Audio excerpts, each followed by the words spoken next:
Thomas Paine, Thomas Paine, Thomas Paine, Sam Adams, Sam Adams, Sam Adams, Benjamin Franklin, Benjamin Franklin, Benjamin Franklin. These men spoke up for what they thought was right. From their courage came such documents as the Declaration of Independence and the Constitution of the United States.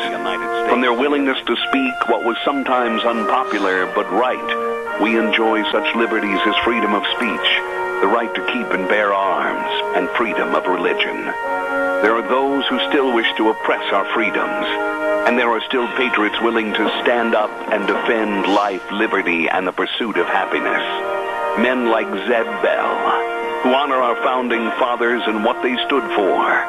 It's now time for Zeb at the ranch, speaking up and defending your freedoms.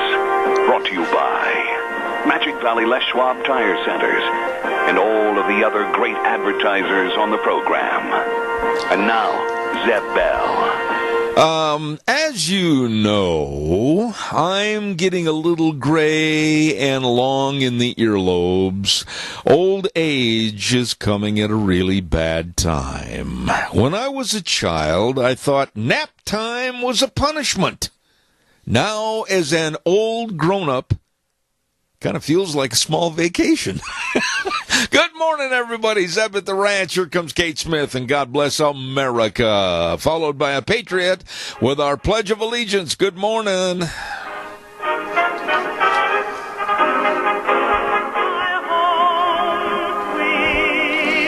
Oh, good morning, good morning. Zeb at the ranch on a Thursday. Wow, what a day outside.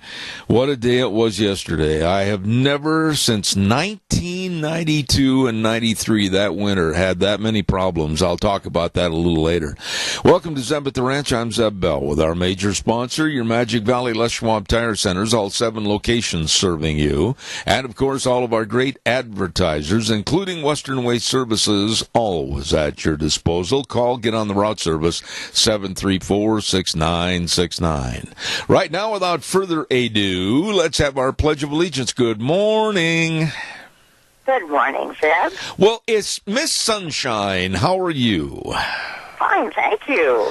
Well, may we have... anywhere today, since there's something like a 3.5 or so foot snowdrift in front of the front door and something similar in back of the back door, but... I can relate to that. I can relate to that. Right now, the lovely voice, if you would please, Linda, give us our Pledge of Allegiance.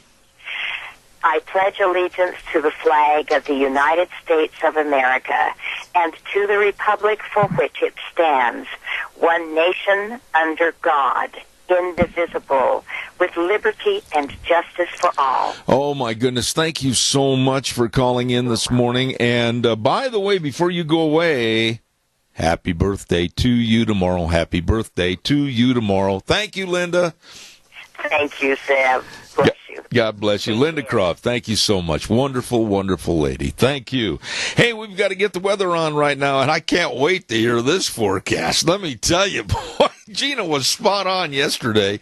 Woo! Genie Flooring and Home Design, 1228 Oakley Avenue in Burley. Look for that blue door. I had a good visit with Kyle yesterday. Found out he's a Seattle Seahawk fan, just like Randy Wynn over there at Tires West, and they're all plotting against me and the Green Bay Packers. Anyway, Genie Flooring and Home Design, with all your carpet and flooring and kitchen construction, home decor items, whatever you need to make your house a home, they've got it all for you at Genie Flooring and Home Design. And right now, here's the weather. Okay, so all I have to say, Zeb, is go Seahawks. You too? You've known this for a long time. I know, but I thought maybe you had taken rehab or something. No, I love Green Bay just as well as I love Seattle, but when they meet on the field, I'm always going to have to go with Seattle. Never mind, just give me the weather. Okay, weather for today. Well, it appears that Snowpocalypse 2017 is subsiding, and I've got some good news for today and some bad news. Good news is there is no snow in the forecast for today, plus the wind is dying down. The bad news, it is going to be extremely cold.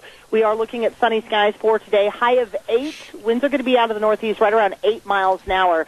Tonight, though, is the scary part. We're looking at a low of -16. For tomorrow, Tomorrow, sunny skies, high of 10, overnight low of -5. For the weekend, we are going to be warming up as more clouds are going to be rolling in, and so we are looking at afternoon snow showers for Saturday, high of 21. I know it's going to be a heat wave, overnight low of 18. Warming up even more for Sunday, rain and snow showers mixed, high of 35, overnight low of 34. Monday is going to be a cause of concern because we are expecting rain showers and a high of 41. With that increased warming temperature, all of that snow is going to melt, creating some possible flooding circumstances. So be careful of that. Right now we're sitting at -6. I don't know whether to get and make a snowball or get my swimming suit. Grab out the sunscreens out. Okay. Weather brought to you by Genie Flooring and Home Design, 1228 Oakley Avenue in Burley. Look for the blue door. Hey, I'll tell you what, we're going to sell some cattle right now. Merv May, come on in here. How are you? Hey, good set of steer calves there. Here to get $31, 1.5, 31, 1.5, 30. Oh, my goodness, that is the chant of the world's best auctioneer. I just love listening to Merv May and all the people over at the Burley Livestock Sale Yard, 1100 Occidental Avenue in Burley. Number to call for consignment and cattle information on their sale today at 10:30 is 678-9411. Merv May, Cade Rogge, Lance Udy, all the folks at the sale that works for you. Yes, the weather has been really negative, but there are going to be 120 head of really good 800 to 900 pound cattle from Joe Tate of Vasequa coming into the ring today.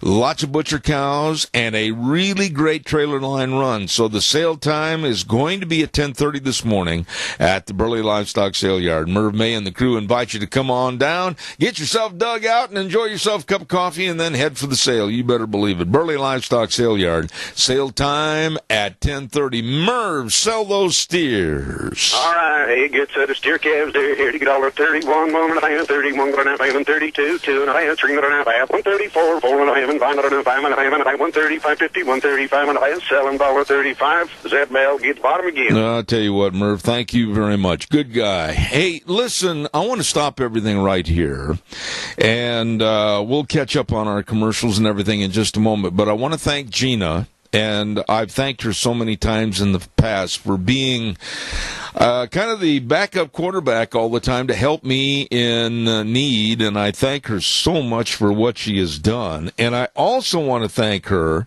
for all the information on the closures. And Gina, if you want to jump on here with me, I think it goes without saying that as we look at this list, I think it's safe to say that almost all, if not all, of the schools are closed. Yes. Do you want me to run down the list? Because it's basically most, if not all, of the school districts are closed, with a few exceptions. The Idaho School for the Deaf and Blind, they are in session, but there is no bus service. I mean, pretty much, but everybody else is closed for today. Okay. Now, I'm going to interrupt you real quick and ask if you can turn you up a little bit in my headsets, if you would. I'd appreciate it.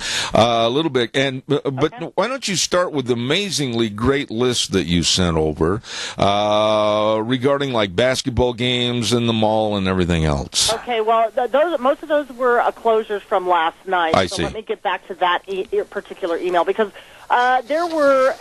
we started with our closures list right about 3 o'clock yesterday afternoon. I'd shut down the studios, and of course I was the last man standing. I didn't leave until 5. Oh, my. And also almost got socked in here at the studios. But here is the closure list that we started from yesterday.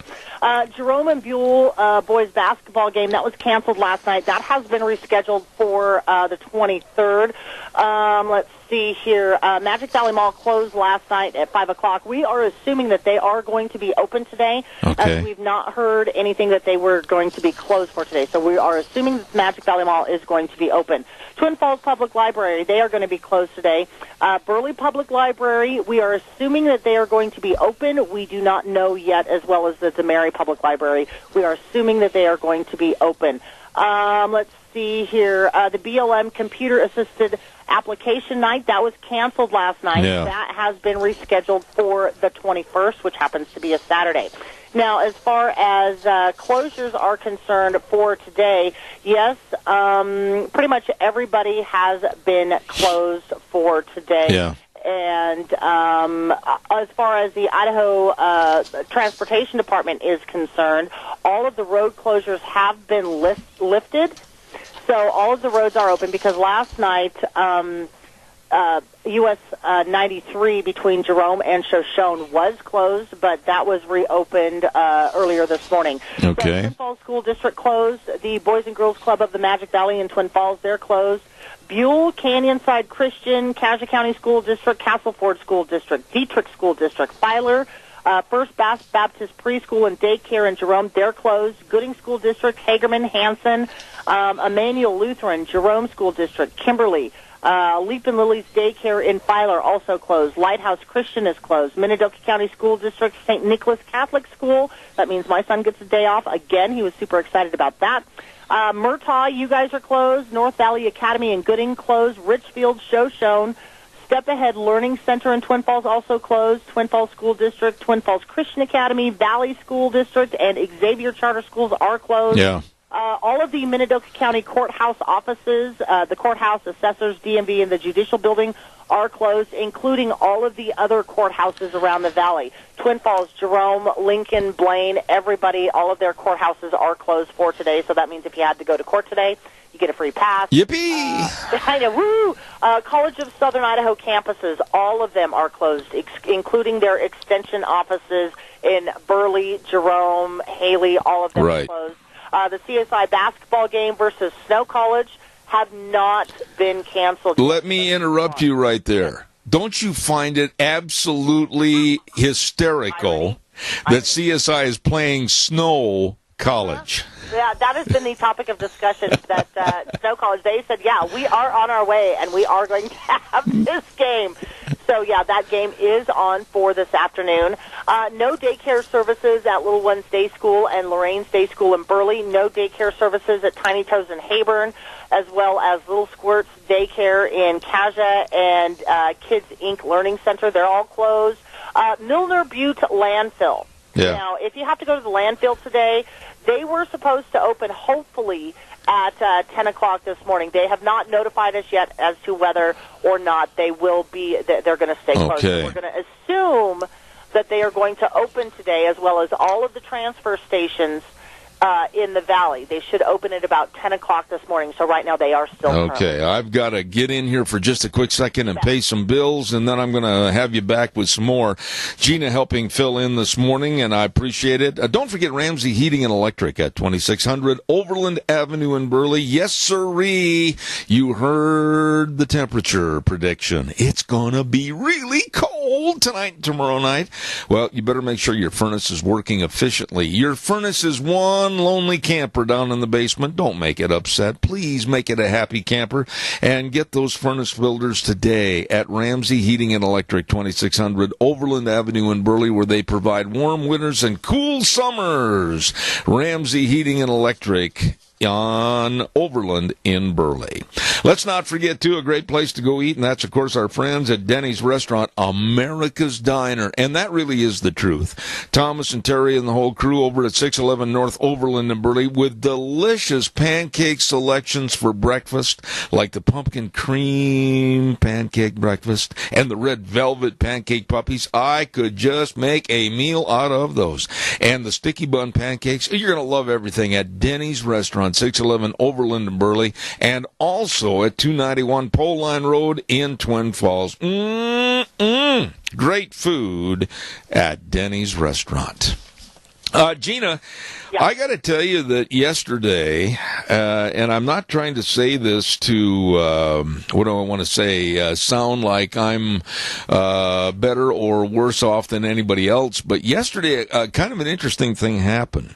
Okay. About 2 o'clock yesterday afternoon, it was blowing and snowing so hard here that Deanna and I really got concerned for our steers and also our horses and everything. Yeah. So we made some quick changes, tried to make it quick, to where we could try to get everything under cover. And that meant wading through drifts that were well over 3 feet high. And the problem, we finally got the steers moved, we finally got them strawed down, we finally got the horse moved and everything else.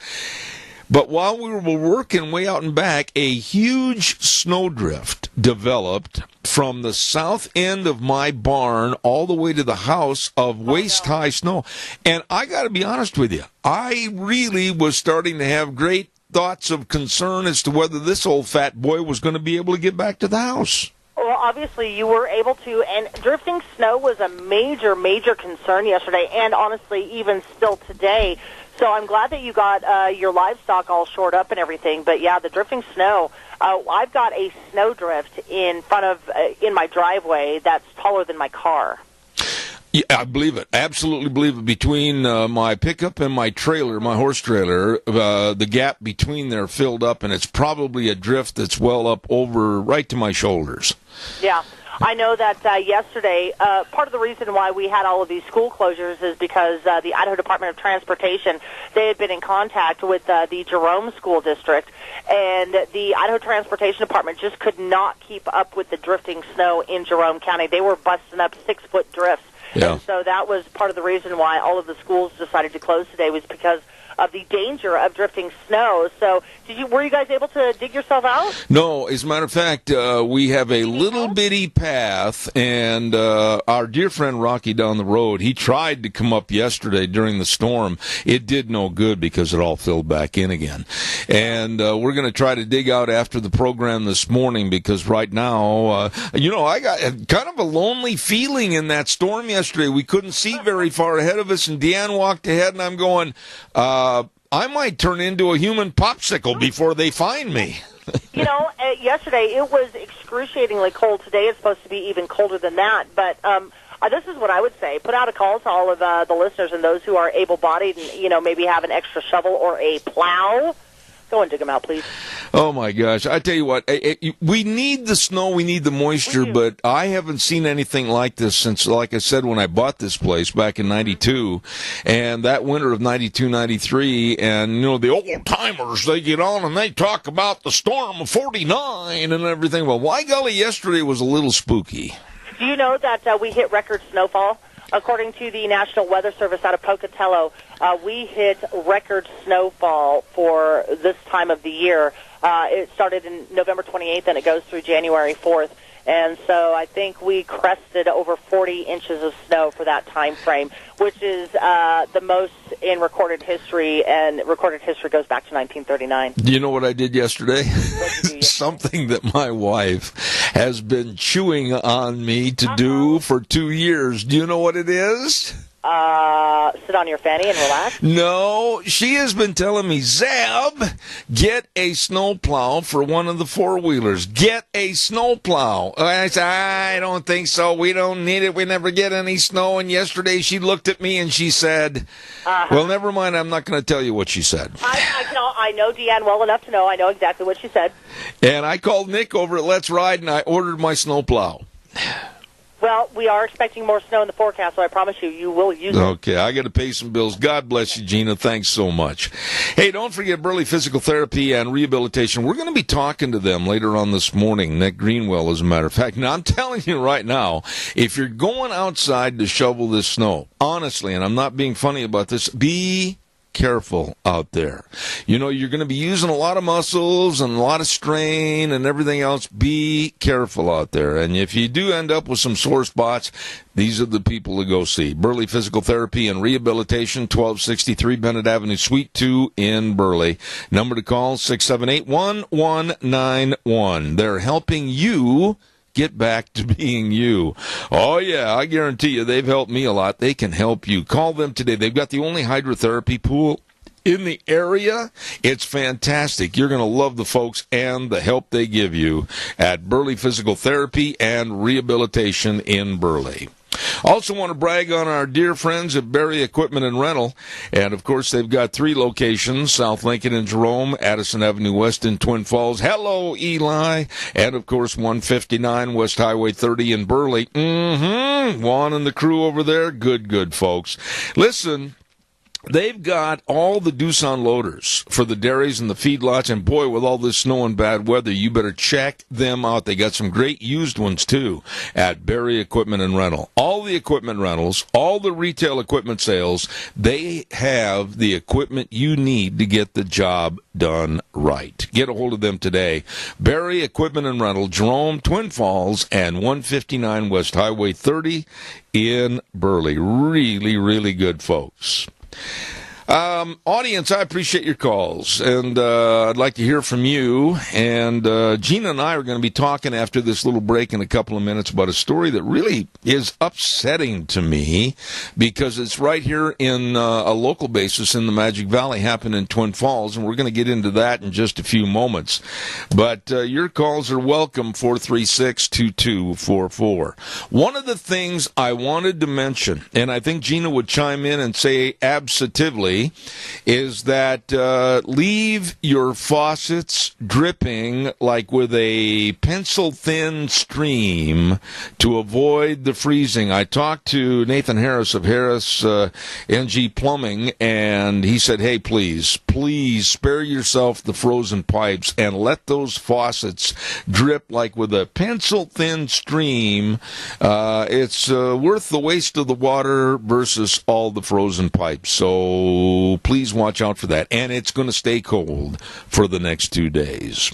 Calls are welcome, 436-2244, 1-866-927-4587. Also want to remind you about if you're having hearing problems. Hey, what did he say, Martha?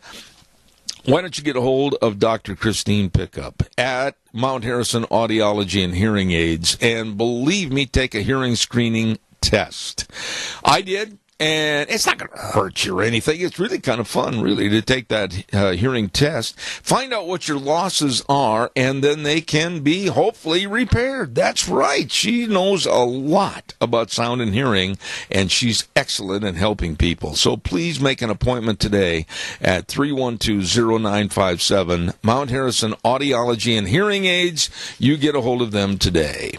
A quick reminder, on Mondays, we have our cookie giveaway from Sophie's Chatterbox at 530 East Street over in Rupert. Oh, my goodness sakes. Delicious cookies. All you have to do is answer the right question, and you'll be the winner of a dozen cookies from Sophie's Chatterbox. Great restaurant, great bakery, 530 East Street over in Rupert.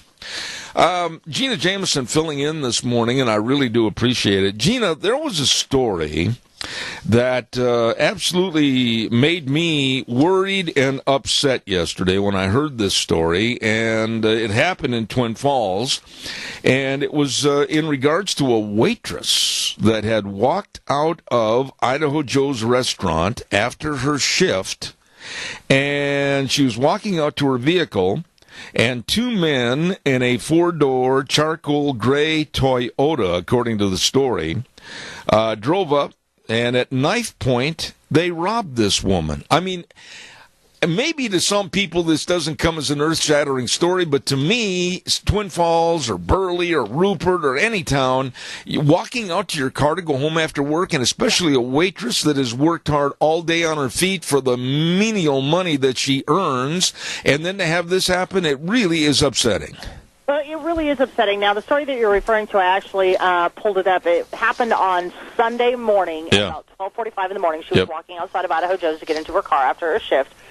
And these two guys basically robbed her at gunpoint as she was walking to her car. Now, this is what I will say, and of course she did file a report, and hopefully they catch these guys. You know, being a waitress, especially here in Idaho, you make less than minimum wage. For a lot of people that don't know, that's right. Waitresses only make $3.33 an hour. So the bulk of your money is going to be coming from your tips. That's because, especially this is what I did.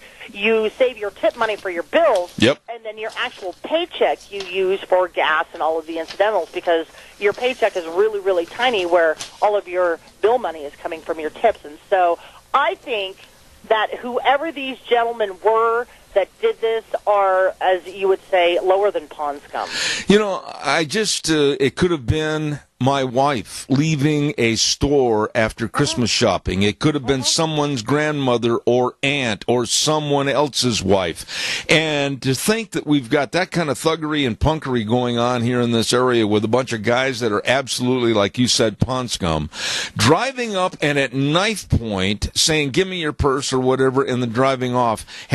Is that really where we're headed for our society? And then the left wants us to not carry protection for our families? Yeah, no, I'm sorry. When situations happen like this, you always think that, this is small town southern Idaho, and, this could never happen here. Well, guess what? It is, it has, and it does. And so that's why we as the citizenry need to protect ourselves from everybody else. Yeah, and here's the thing, too. I heard a stupid, and I hope the person's listening to the program, but I heard a stupid comment. Well, at least it was just her money and they didn't hurt her. That might be true to some extent, but let's keep in mind, like you said a moment ago, that money in that purse to a waitress might have been the food for her children, the shoes for her children, or the money to pay the electric bill to keep the heat on. And I am thoroughly teed off with a stupid remark like that, because you know what? That money was her life.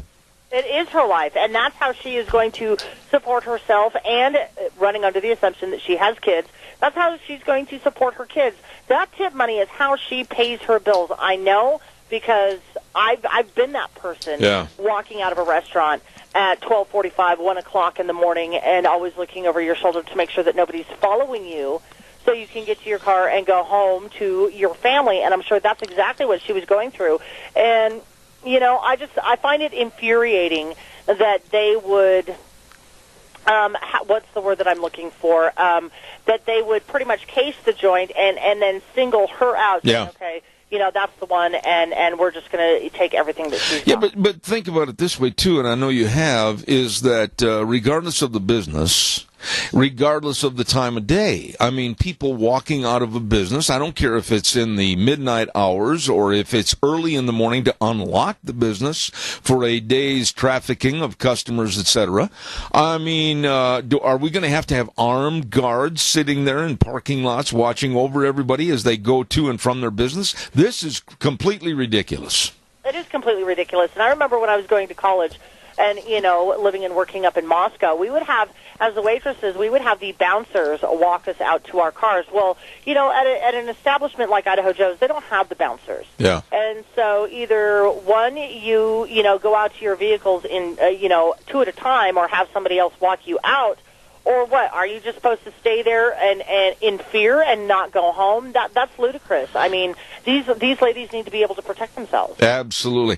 I've got another story that is related somewhat that happened back in Chicago. I'm going to do some commercials, and when you hear this, and I'm sure you have, it's not only a tearjerker, but it's also so infuriating that you'll just want to grip your fist in white knuckles and want to go after somebody. So we'll talk about that in just a moment. Right now, I also want to remind you about Zach and the crew at Minnecasia Sales. I love these folks. They are good people at 1321 East Main Street in Burley, right across from the airport. Number to call, 878-2091.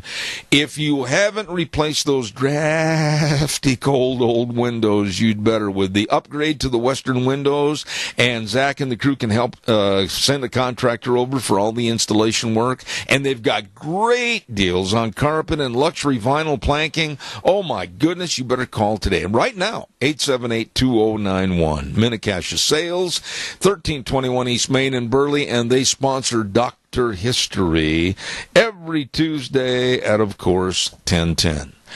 10:06 on Tuesday. I can't even remember the time. I'm old, Gina, a story that lets you know how low humanity can go.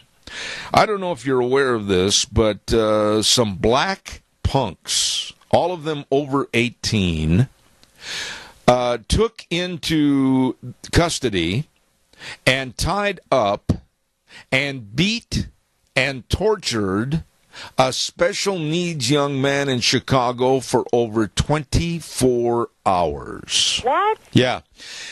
This special needs young man was taken into their custody. They bound him up with duct tape and rope, and they beat him and tortured him for over 24 hours. They forced him into yelling obscenities about President-elect Donald Trump. They forced him to yell obscenities that would slander all white people.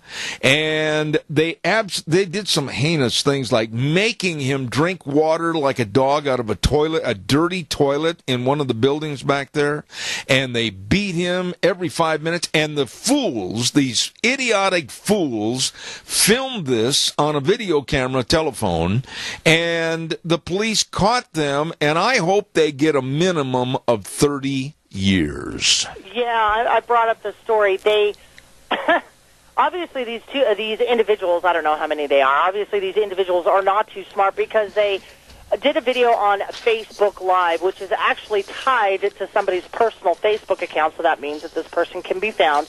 There has been an arrest made in this, but this is abhorrent. This is what the liberal left is reducing themselves to? Yeah, and I've got the probably same story in front of me that you have. Deanne's pulled up quite a few different versions, but I think the part that made me the maddest was the Chicago Police Department commander, Kevin Duffin. And he said this, and I can't wait to hear your remark to this. He said, quote, "Kids make stupid decisions." You know, Gina, right there I draw the line. They're all over 18. Don't you dare tell me, anybody, that they don't know the difference between right and wrong. And quite frankly, they should have been hammered by the police. This wasn't a stupid decision. It was an absolute out-and-out hate crime, not only against the special needs young man, but it was against white people. It was against anybody that might have supported Donald Trump. And if the roles were reversed, and here's what I want you to mention and talk about.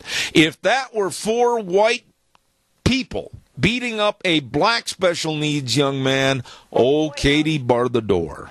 Oh, boy, howdy. You can just imagine how those individuals, if it had been flipped around racially, oh, boy, howdy, they would already have been hung. Yeah. Seriously, in the media, they would have already been hung. But, you know, why do we give these, I don't care if they're 14, I don't care if they're 16, I don't care if they're over 18, I don't care what age they are. Why do we give them a stupid pass by saying, oh, kids make stupid decisions? You know, it's not acceptable. Our parents would not have allowed us to get away with that. Our parents would have let the law have their way with us, and then as soon as we got home, they would have had their way with us. You know, and it would have just been a no-win situation had we been those perpetrators. Thankfully, you know, we would never do something like that. But just to say, oh, well, you know, kids are going to be kids, no, I'm sorry. Kids need to be taught, and this is a great example. And speaking of the word example, because they were so stupid in filming this, when it goes to court, I would love to follow this court trial because they have basically self-incriminated themselves. And like I said earlier, I think they ought to have a minimum of 30 years. These are worthless punks. Yeah, all 4 of them. And, you know, honestly, because I brought up the story on CBS 12. It's just a story that happened to pop up. So that's where but it actually gives a link to the video. I'm not going to watch it. It says it's really, really difficult to watch, so I don't think I'm going to watch the video. But, yeah, it's pretty sick and disgusting. Yeah, and you know the problem I have with the way this was handled by the Chicago Police Department, as you know, Chicago is the cesspool of the most murders of any city in the United States, and Rahm Emanuel, the mayor, should be ridden out of town on a rail, tarred and feathered, and thrown in Lake Michigan.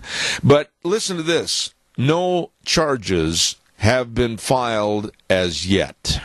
Really? Yeah, it's in the story. Wow. This is ridiculous. Because the story that I have is that all 4 have been arrested, and the 4 people are in custody and are expected to be charged in the coming days. And then the police department issued a statement. Yeah, but they're right there, expected to be charged in the coming days. Yeah, I mean, I've already charged them. There you go. And I think because of the volatility of Chicago right now, I honestly believe that there is such a divide like the Grand Canyon between white, black, Hispanic, etc., where all the wars are going on within the areas of the suburbs and downtown south part of Chicago, where the gang members are literally in control and they're having mass killings and shootings every day. I honestly would like to see, maybe you don't agree with this, but I'd like to see on January 21st, the first day Trump's in office, just let the National Guard go into those areas, and literally bring the hammer down on these punk gangs, and that's it. You know, I'm not going to disagree with you on that one. I wholeheartedly agree. Something needs to happen, and something drastic needs to take place for this to stop. And as far as the sanctuary cities are concerned, like Chicago and Rahm Emanuel and these others, de Blasio in New York, etc., the idiocy of saying to the American public, oh, well, we'll keep taking the federal money, but we're going to be a safe haven for criminals, rapists, murderers, bank robbers, etc., because of a race situation. This is so filled with lunacy, it just blows the top of my head off. Yeah, you and me both. God bless you. Calls are welcome, 436-2244, 1-866-927-4587. Give me a call. Want to remind everybody, Palmerell Ski Area is looking for some good men and women to go to work. Yes, they are. You be sure and write this number down and call them now at 673-5599. Callie, Jody, Zach, the rest of the crew, they are looking for lift attendants, cafeteria people, rental shop people, accessory shop. What a great job working up in a beautiful, beautiful ski resort area of Palmerell. Wow! If I didn't have this radio program, I'd be there. I'll tell you what, call and get the information on full-time or part-time staff at Palmerell Ski Resort. That number again, 673-5599. And you tell them old Zeb sent you, okay? Call Palmerell right now. Come on, get up off the couch, go to work. They got a great job available for you at Palmerell. Okay. Whew. Calls are welcome, 436-2244, 1-866-927-4587. I got to ask this question of the audience this morning, and it's a simple 3-letter word question. Why? Why is President Obama, with 14 days left, why are you releasing 4 more of the worst terrorist perpetrators from Gitmo today? 4 more are going to go out the gates. 4 more are going to go to various points of the compass, some to Saudi Arabia. And then it's scheduled next week, 19 more.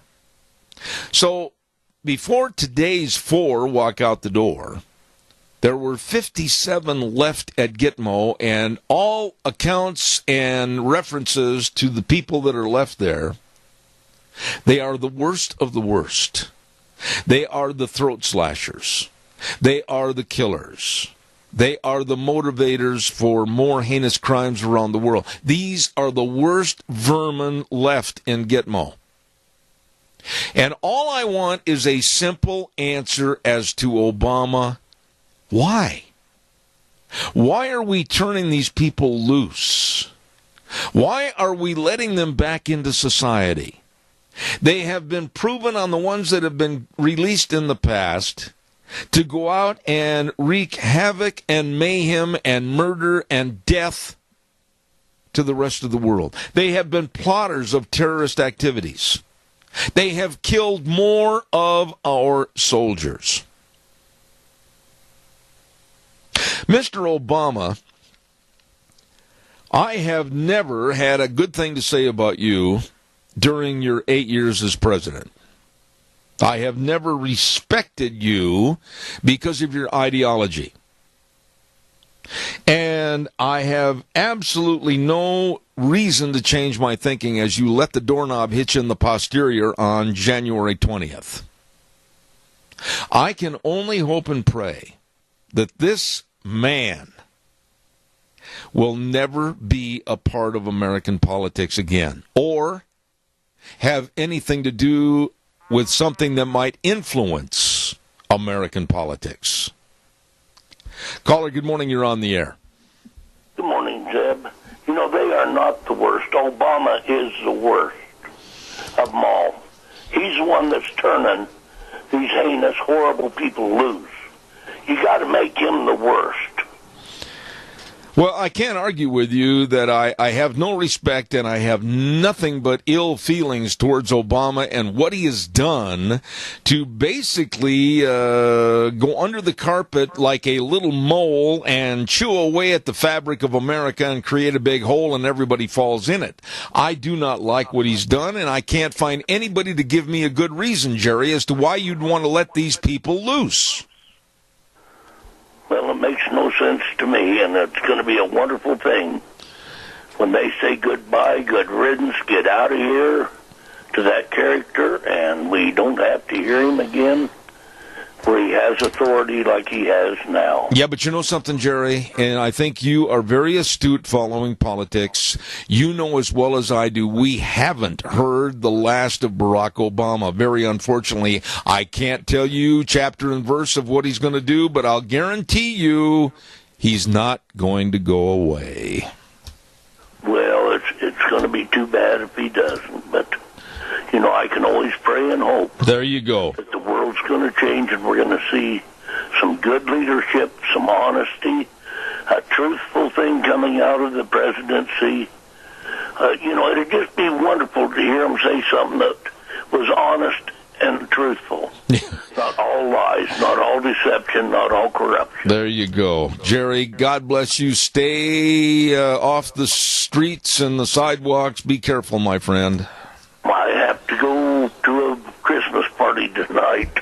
Oh, a Christmas party? I'm looking forward to it, but I'm going to go. All right, well... Take care. May the Lord bless you. It's nice to hear that beautiful young girl you have working with you today. I agree with you. Once in a while, it's nice to hear. I always think of her. She's just a beautiful lady. All right, Jerry, I agree with you 100%. Thank you so much. God bless you, my friend. You bet. Bye-bye. Thank you. Calls are welcome, 436-2244. I've got to get the weather on here, and I've been kind of postponing it because every time I hear the weather forecast, I start to, oh, no. Well, the weather's brought to you this hour by Riverview Urgent Care at 382 North Overland and Burley, and Twin Falls Urgent Care at 2392 Addison Avenue East in Twin Falls, and Jerome Urgent Care, 133 West Avenue A in Jerome. Kyle James and his staff, they are absolutely excellent in serving you and your family. Minor emergencies, major care. I don't care if it's a cough, a fever, a sinus infection, a laceration, need flu shots. They've got it. Minor emergencies, major care, and they're open 7 days a week. The urgent cares. And right now, here's the lovely Gina with the weather. Weather for today, it looks like it's going to be sunny, but yes, very, very cold and slightly breezy. So good news and bad news. No snow showers for today, but really, really cold. High of 8 is what we're looking at. Tonight low of negative 16. Tomorrow, sunny skies, high of 10 with an overnight low of negative 5. For Saturday, clouds are going to be rolling in, bringing along with them a few snow showers. Going to be warming up to 21 tonight, and then Saturday night low of 18. And it looks like rain and snow showers mixed for Sunday and a high of 35, and you've got a phone call. All right, we'll take that in a moment. 1 second to remind everybody about the urgent cares. Absolutely excellent minor emergencies, major care, Riverview Urgent Care in Burley, Twin Falls Urgent Care, Twin Falls, and Jerome Urgent Care in Jerome. You stop in and see them today. Caller, good morning. You're on the air. Yeah, good morning, Zeb. That global warming is not working real well this morning, is it?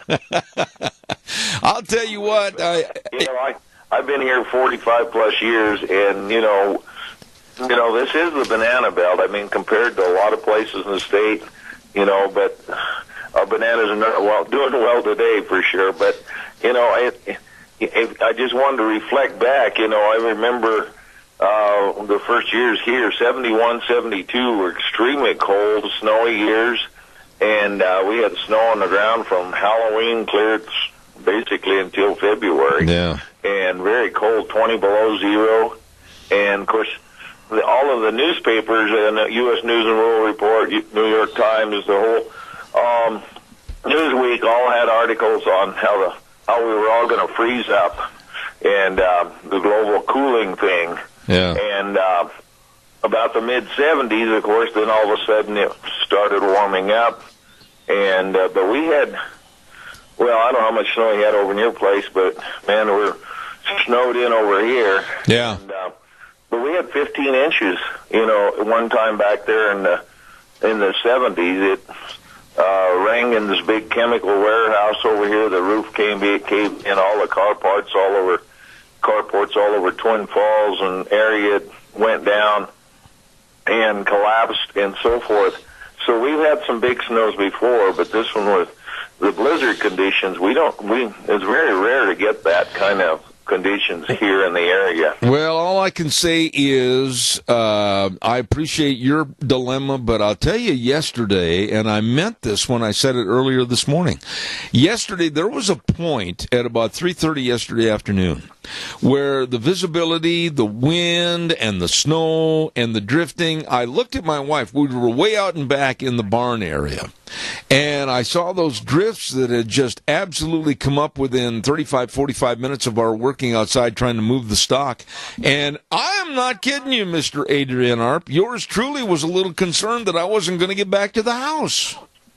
Oh, absolutely. I mean, I remember the blizzards in Wyoming growing up there, and we had blizzards like yesterday were more commonplace than they are here.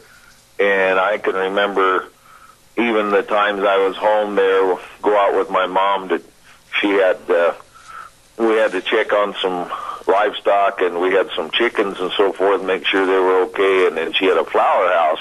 She had quite a green thumb, and make sure it was staying warm. And I'll tell you, just going a short distance in that blinding snow, you get disoriented really fast. Yep, I agree with that.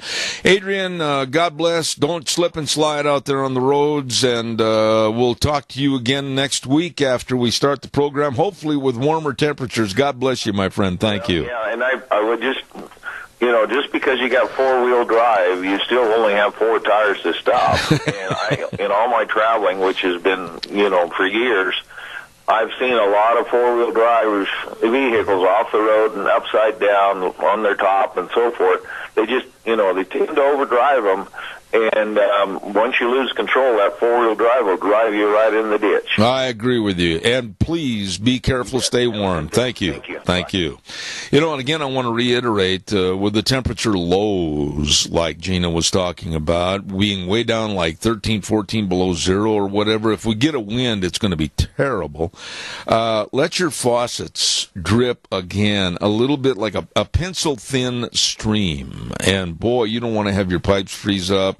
Make sure you've taken care of your livestock, your dogs and everything outside. And I'm one of these guys that, man, it's not going to hurt me to spend $5-6 a bale for straw to make sure that the livestock's all bedded down good and everything. They need their warmth. Take care of your animals, and then take care of yourself, too. Don't forget your Magic Valley Les Schwab Tire Centers. All 7 locations serving you. And right now, I know you're saying, nah. Well, I don't mean to talk like that, but I've told you that the snow was coming. And I told you to get your traction tires. Thank goodness I got mine on. You better believe it, the snow and the ice tires from your Magic Valley Les Schwab Tire Centers. Absolutely the best. They all 7 locations, they know exactly the best tires for your driving needs. Stop in today. We're not done with winter. I mean, man, it's just basically starting. So stop in and check out the snow and ice tires. Check out the tire chains.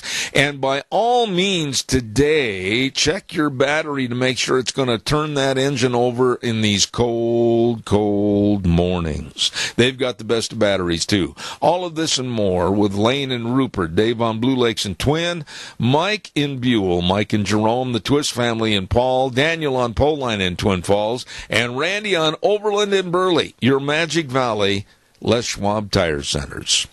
Real quick before we go to the news, it has been brought to my attention many, many times by the lovely Gina Jameson and Kyle over at Cheney Floors and my dear friend Randy over at Tires West that they are Seattle Seahawk fans. And I know they are just rubbing their hands together going, we want to take another shot at Green Bay. Well, first of all, you got to get by Detroit this weekend. And I'm going to come right out, Gina, and I'm going to tell you, Detroit is going to beat Seattle on their home field. What's Detroit's record for the season? I think they were 9-7, I think. And what's Seattle? I can't remember. Me neither. But I will. I'm still going to be rooting for Seattle. And I was kind of torn because there used to be quite a few University of Idaho players that used to play for the Detroit Lions. Yep. It was Rick DeMoling and Jake Scott also used to play for the Detroit Lions. So I used to have some sort of allegiance there, but now that there's no Idaho Vandals on the team, go Seattle. But I will say this. If you win and Green Bay beats New York in the playoffs, we may have a not-so-friendly gathering. Quite possibly so. And the last meeting between Seattle and Green Bay favored Green Bay.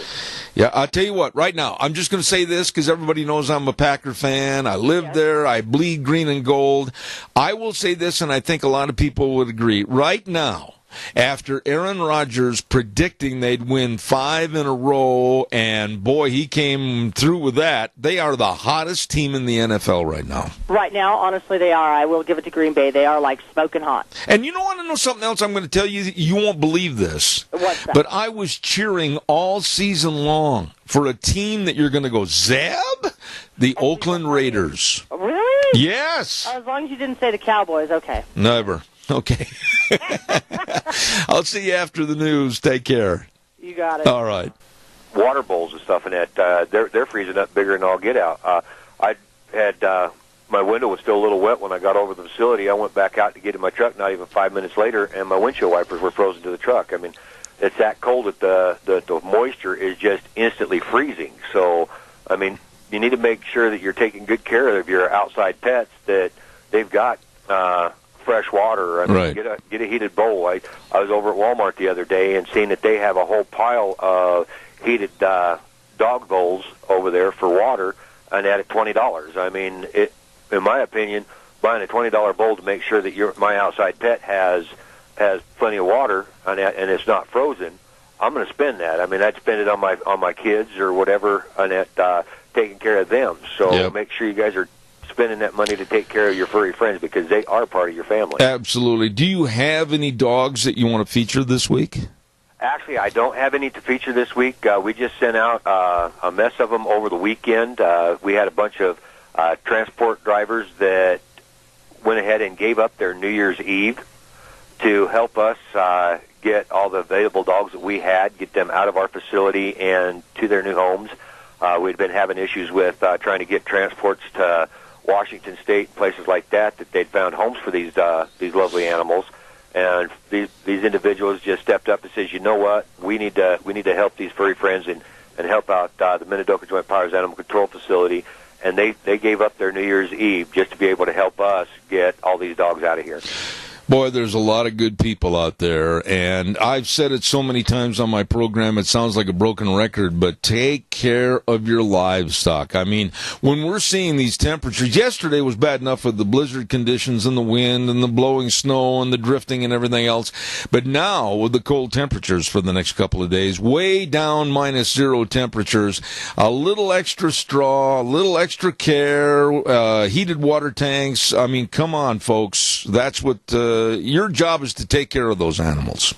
Exactly, and I mean, and it's like I seen a post this morning on Facebook from my boss, and that it talked about a lot of your cattle ranchers and your dairy farmers and everything. They don't have the option of a snow day. They have to be out there taking care of that livestock. That's right. And they are out there 365. That's right.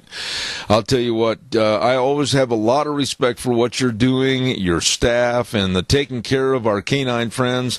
Officer Ken Mort with Minidoka Animal Control. First time we've had a chance to visit in 2017. I almost got the year wrong. God bless you. I wrote it wrong on my checks all day yesterday. I might as well keep saying it wrong. Have a great day. Thanks, Ken. You too, Zeb. All right, take care. Officer Ken Moore, where'd all these dogs come from anyway? Who let the dogs out? Who let the dogs out? I've known him for a long time. Officer Ken Mort, Minidoka Animal Control. Good old boy. Yes, he is a good old boy. Hey, by the way, I know where you can get a really good job. I'm telling you, man, this sounds like a great job up at Pomerel Ski Area. That's right. They're looking for lift attendants and cafeteria people and rental shop folks and accessory shop people. They've got openings for full-time or part-time. What are you waiting for? I mean, man, get up there. A beautiful, beautiful resort area. You'd better call them now. 673-5599. Ask for Callie or Jody or Zach up at Pomerel Ski Area. All you got to do is just tell them Zeb sent you. Man alive, don't be lazy. Don't sit on the couch. Get a job up there at Pomerel. Absolutely a beautiful place to work. Right now, let's go to the phone line, and we have with us a beautiful lady in Burley. Good morning, Rita Ramsey. How are you? Good morning. I'm real good. I guess you weathered okay. I'm not sure. I'll let you know next Monday at 4 o'clock. That was pretty ferocious yesterday, wasn't it? You know, I'm sure. Well, we got a lot of feedback on the line all of a sudden. There we go. I'm sure that it was tough for a lot of people, but what about your folks trying to take care of all the heating and electrical? That must have been tough. Well, it is a little bit difficult, and I'm glad that you kind of brought that up because I need to mention that when the weather gets really bad like that, our guys can't. I mean, they don't drive Hummers, and they aren't dropped in to leave people's places by helicopters. They have trucks they have to bring in, and when the weather's like it was yesterday, it's near impossible for them to get to every place that they need to be. So my big comment about that is, first of all, do you have alternative heat? If your furnace isn't working or something, do you have a different type of heat?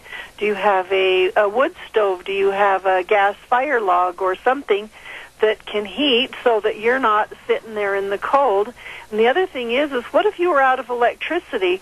I don't know if everybody knows this or not. The people out on the north side know who were out, but a couple of weeks ago, it was just prior to Christmas, when we had a lot of fog, the lines out there got frosted up really bad, and apparently, and I was told this by somebody, so I don't know all the facts or why it does it physics and chemistry-wise, but when those lines get frost and stuff on them, they start to kind of bouncing around a little bit, and then pretty soon they'll drop the poles, and the poles will just act like dominoes. Mm-hmm. And so there were some people out on the north side that were totally out of electricity for in the night and clear until at least late in the day. Whether they got the poles back up that same day or not, I'm not sure. But there were a lot of people that had absolutely no electricity whatsoever unless they had generator systems.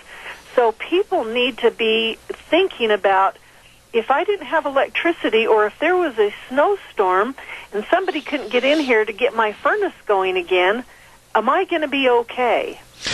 You know, right there, I think you've asked the $24,000 question. I mean, what do people do? What are some alternative heating situations? I mean, I probably am guilty than most. I mean, if the power goes off, yours truly could turn into a popsicle. Well, and this is the way, we've always had electricity just right at our fingertips. Yep. It might be a little inconvenient for a little while when it goes out or something every once in a while. And generally, the power people, the linemen, and everybody can get stuff going again.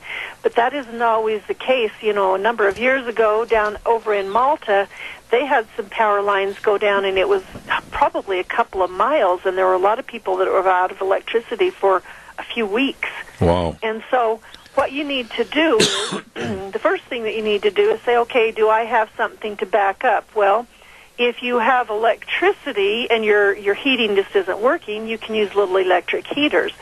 But one of the things that's probably the best, and we don't sell these, so I'm not trying to push anything, is pellet stoves or wood stoves or gas fire logs, so that you've got some type of heat that doesn't take major electricity.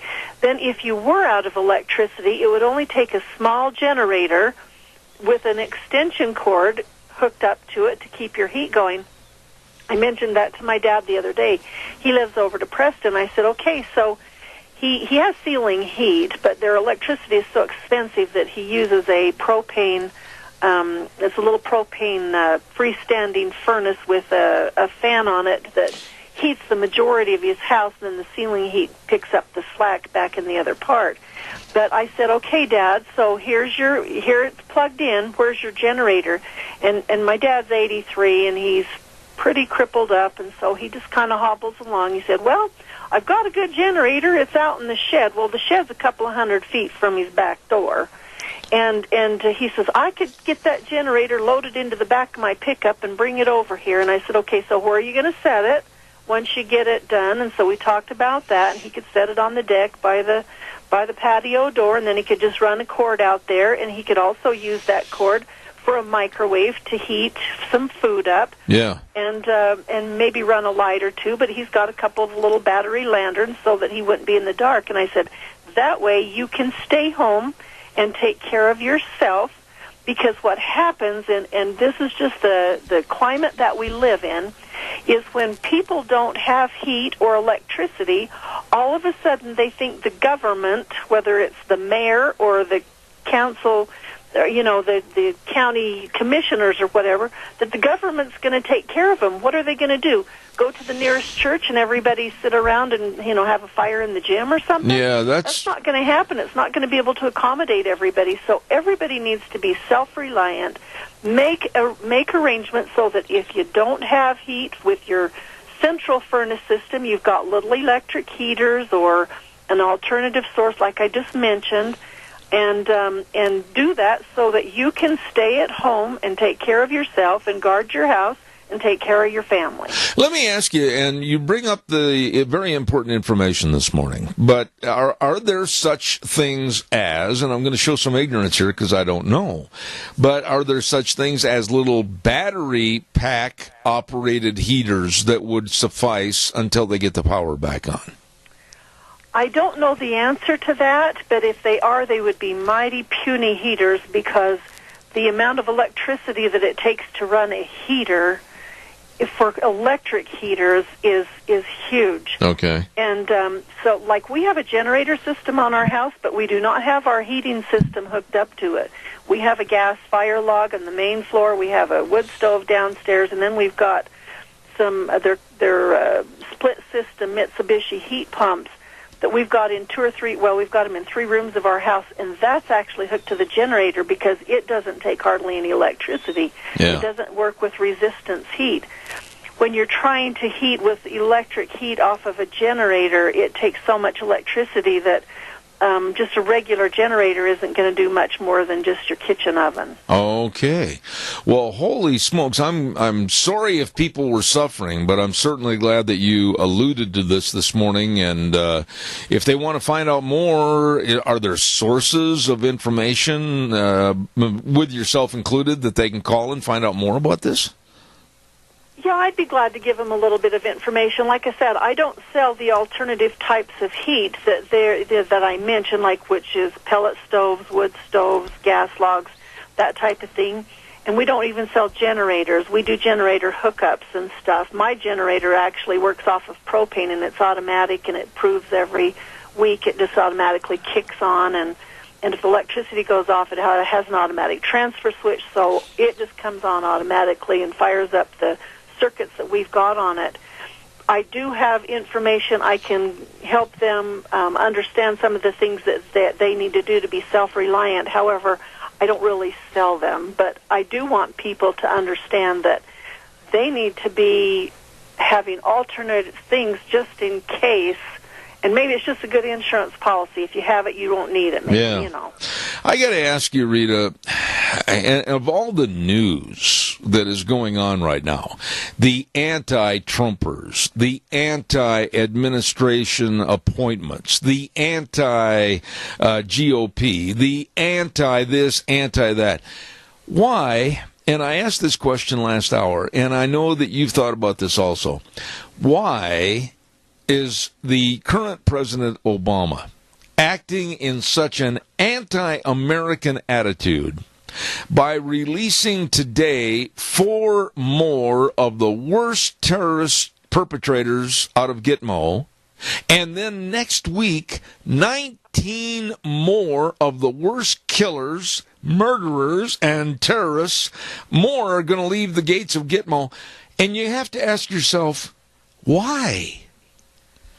Well, we all know, and people who won't acknowledge this either haven't done any homework and they're just ignorant to the fact, or they're in denial. President Obama does not like this country. He has never had our country's best interest in his sight so that he could do what he could to make our country great. A couple of things. He could have been the best president for the black people in our country and provided information saying, you know what, if a black man can be elected president, we have a wonderful country here and stop some of this racism. Yeah. Instead, he started the racism things going around, and he started the things, this was just right out of the get-go as they just jumped right out after Inauguration Day. And we're gonna nationalize the police forces, and so they put targets on the backs of policemen. They've done everything they could to undermine that type of work. He has done anything that he could to make America vulnerable to terrorists and degrading our country one way or the other. Wasn't it like March when Fast and Furious broke out? And it just started like right after he was inaugurated, and it hasn't stopped. And he is in high gear right now, doing whatever he can to further damage and complicate things for the new president. I heard last night on a radio show and I couldn't find an article this morning. I didn't actually have time because I was answering the phone with people's furnaces. But he said that special forces have been transported to Ukraine. Yep. And it's like a provocation yep. to Putin. And it's just almost like he's trying to provoke Putin into some kind of a battle with us. President Obama doesn't have any right to be doing that kind of stuff. He should be saying, you know what, we're going to kind of skate. We'll let the next president decide what he needs to do. But instead, Obama is just gung-ho on anything that he can. He's sent more troops into the Middle East, and there are more troops now in over there than there were a couple of years ago. They just keep coming in, and he's doing everything he can. But the media is so obsessed with him as such a wonderful person that they won't report any of these kinds of things. That's right. That are showing how damaging he is to our country right now. In simple terminology, before we take this call, what he's doing is piling up all the world's garbage right on Trump's doorstep. Well, he absolutely is. And the guy last night on the radio, he said, it sounds to me like he's just trying to get the world into turmoil and war and everything else so that he can be like the main guy of the UN, and then he'll still be in charge of the world. Yeah, we've got a caller, and it's got to be quick, caller, because I've got limited time. Go ahead, please. You're on the air. Well, I just wanted to make a comment. Of course, the goal has always been, from Obama's standpoint, is to bring as much Sharia law into this country. You look at Valerie Jarrett, who came from communists from Iran, I guess she's really been the wheels behind Obama. He's kind of been the puppet out there. But the goal has been, bring in all of these Muslims and so forth from various parts of the world. The goal is, of course, to bring about the New World Order. And so you see, that's where the Republican establishment come in. And if I'm sure you're aware of Carol Quigley's book, Tragedy and Hope, where he had access to the elitist records. And if you look at that, that's why you find the establishment, Republicans and Democrats, pushing for the destruction of this country, at least to bring us down to third world status so we can merge into this utopian, they think, world government. All right. The good news is we're fighting back against that, and Rita and others, patriots throughout this country, are taking a stand. But the big thing is now, a lot of people after the election, they just go back to sleep and say, well, election's over, we've done our part. But I'd like her to comment about that, how we need to stay enacted, and also have her talk a little bit about the upcoming legislature, about the potential Article 5 CONCON that's going to be coming to the state, whether we like it or not. Okay. And I'd like her to make comments on that. All right, caller. And have a great new year. All right, thank you very much. Read real fast your response, and then I'll do a weather forecast. I agree with the things that he said. I know that Obama's thing, and it's not just Obama, because it's taken in by tons of people around the world, that we need to, do whatever we can to take America down and all become one big happy family, ring around the UN type of thing. And it's just disgusting because people will not pay attention and see what they can do and start doing some things that can. And the way that you do that is to get a hold of legislators and our Congress and Senate and let them know and let other people know. If people aren't educated, they don't really care. They need to understand what's going on, what's happening, what are some of the things that are happening that they see every day, and how to deal with it. Absolutely. I'm going to take a short break for a weather forecast. Be right back with Rita Ramsey in just a moment. Don't forget our weather brought to you this hour by Pope Phillips, Oaks, Goodwin and Company CPAs. Curtis Pope, Todd Phillips, Rob Oaks, Mitch Goodwin, and my buddy Lyden Crane. All of these folks providing accounting services to the Mini-Cash area for well over 50 years. The very best of tax return preparation, tax planning, financial statement preparation, retirement planning, and so much more. 2 locations to serve you, 1710 Overland in Burley and 625th Street in Rupert. The very best serving you, Pope Phillips, Oaks, Goodwin and Company CPAs. And right now, here's Gina with the weather. Here's your weather forecast for this Thursday, January 5th, and Snowpocalypse 2017 apparently dying down for the day as we are going to see some sunshine, but the thing for today is it's going to be really, really cold. Only a high of 8 under sunny skies for today. Going to be a little bit breezy. Winds out of the east, right around 11 miles an hour. We are expecting an overnight low of negative 16. For tomorrow, sunny skies, high of 10, overnight low of negative 4. More clouds are going to be rolling in for Saturday. Going to be slightly breezy as well. And we are expecting some snow showers for Saturday, high of 21, overnight low of 18. For Sunday, rain and snow showers mixed, high of 34 with an overnight low of 34.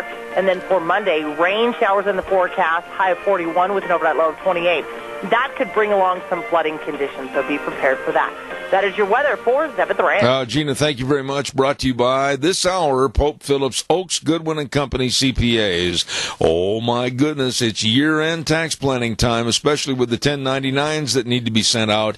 Don't forget to call the best to work for you. Pope Phillips, Oaks, Goodwin and Company CPAs in Burley and Rupert. Rita, I want to talk a little bit this morning about... am I wrong in saying this, that the Democrats, their party, they've sunk to new lows? In California, there is now a measure that has been passed where, and I even hesitate to bring this story up this morning, but to where now the Democrats are banning arrest of any person under the age of 18 for prostitution. They're basically legalizing it. What is going on? It just boggles my mind how people, and it doesn't matter what party they're in, when they will stoop to letting morals and values go out the window and just, well, we'll do anything, we want to do this and we want to do that, and we don't care. And nobody should have a retaining string on us to hold us back from this and that and the other, because everybody should be able to just do what they want to do. There are actually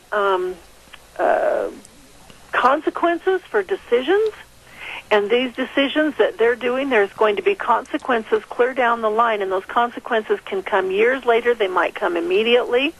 But as an example, remember when President Clinton was in office and he started having all of those things, and, well, it depends on what the definition of sex is and everything else. Well, we're seeing a lot of the repercussions of that in our millennial kids right now. They had no idea what was going on then because some of them weren't even born. But those kinds of things where, well, I shouldn't judge anybody because then maybe I'll have to be judged, or we don't need to hold them to a higher standard because I wouldn't want to be held to a higher standard. When those kinds of things happen, that's when we start getting in trouble because we're not holding anybody to a standard, including ourselves.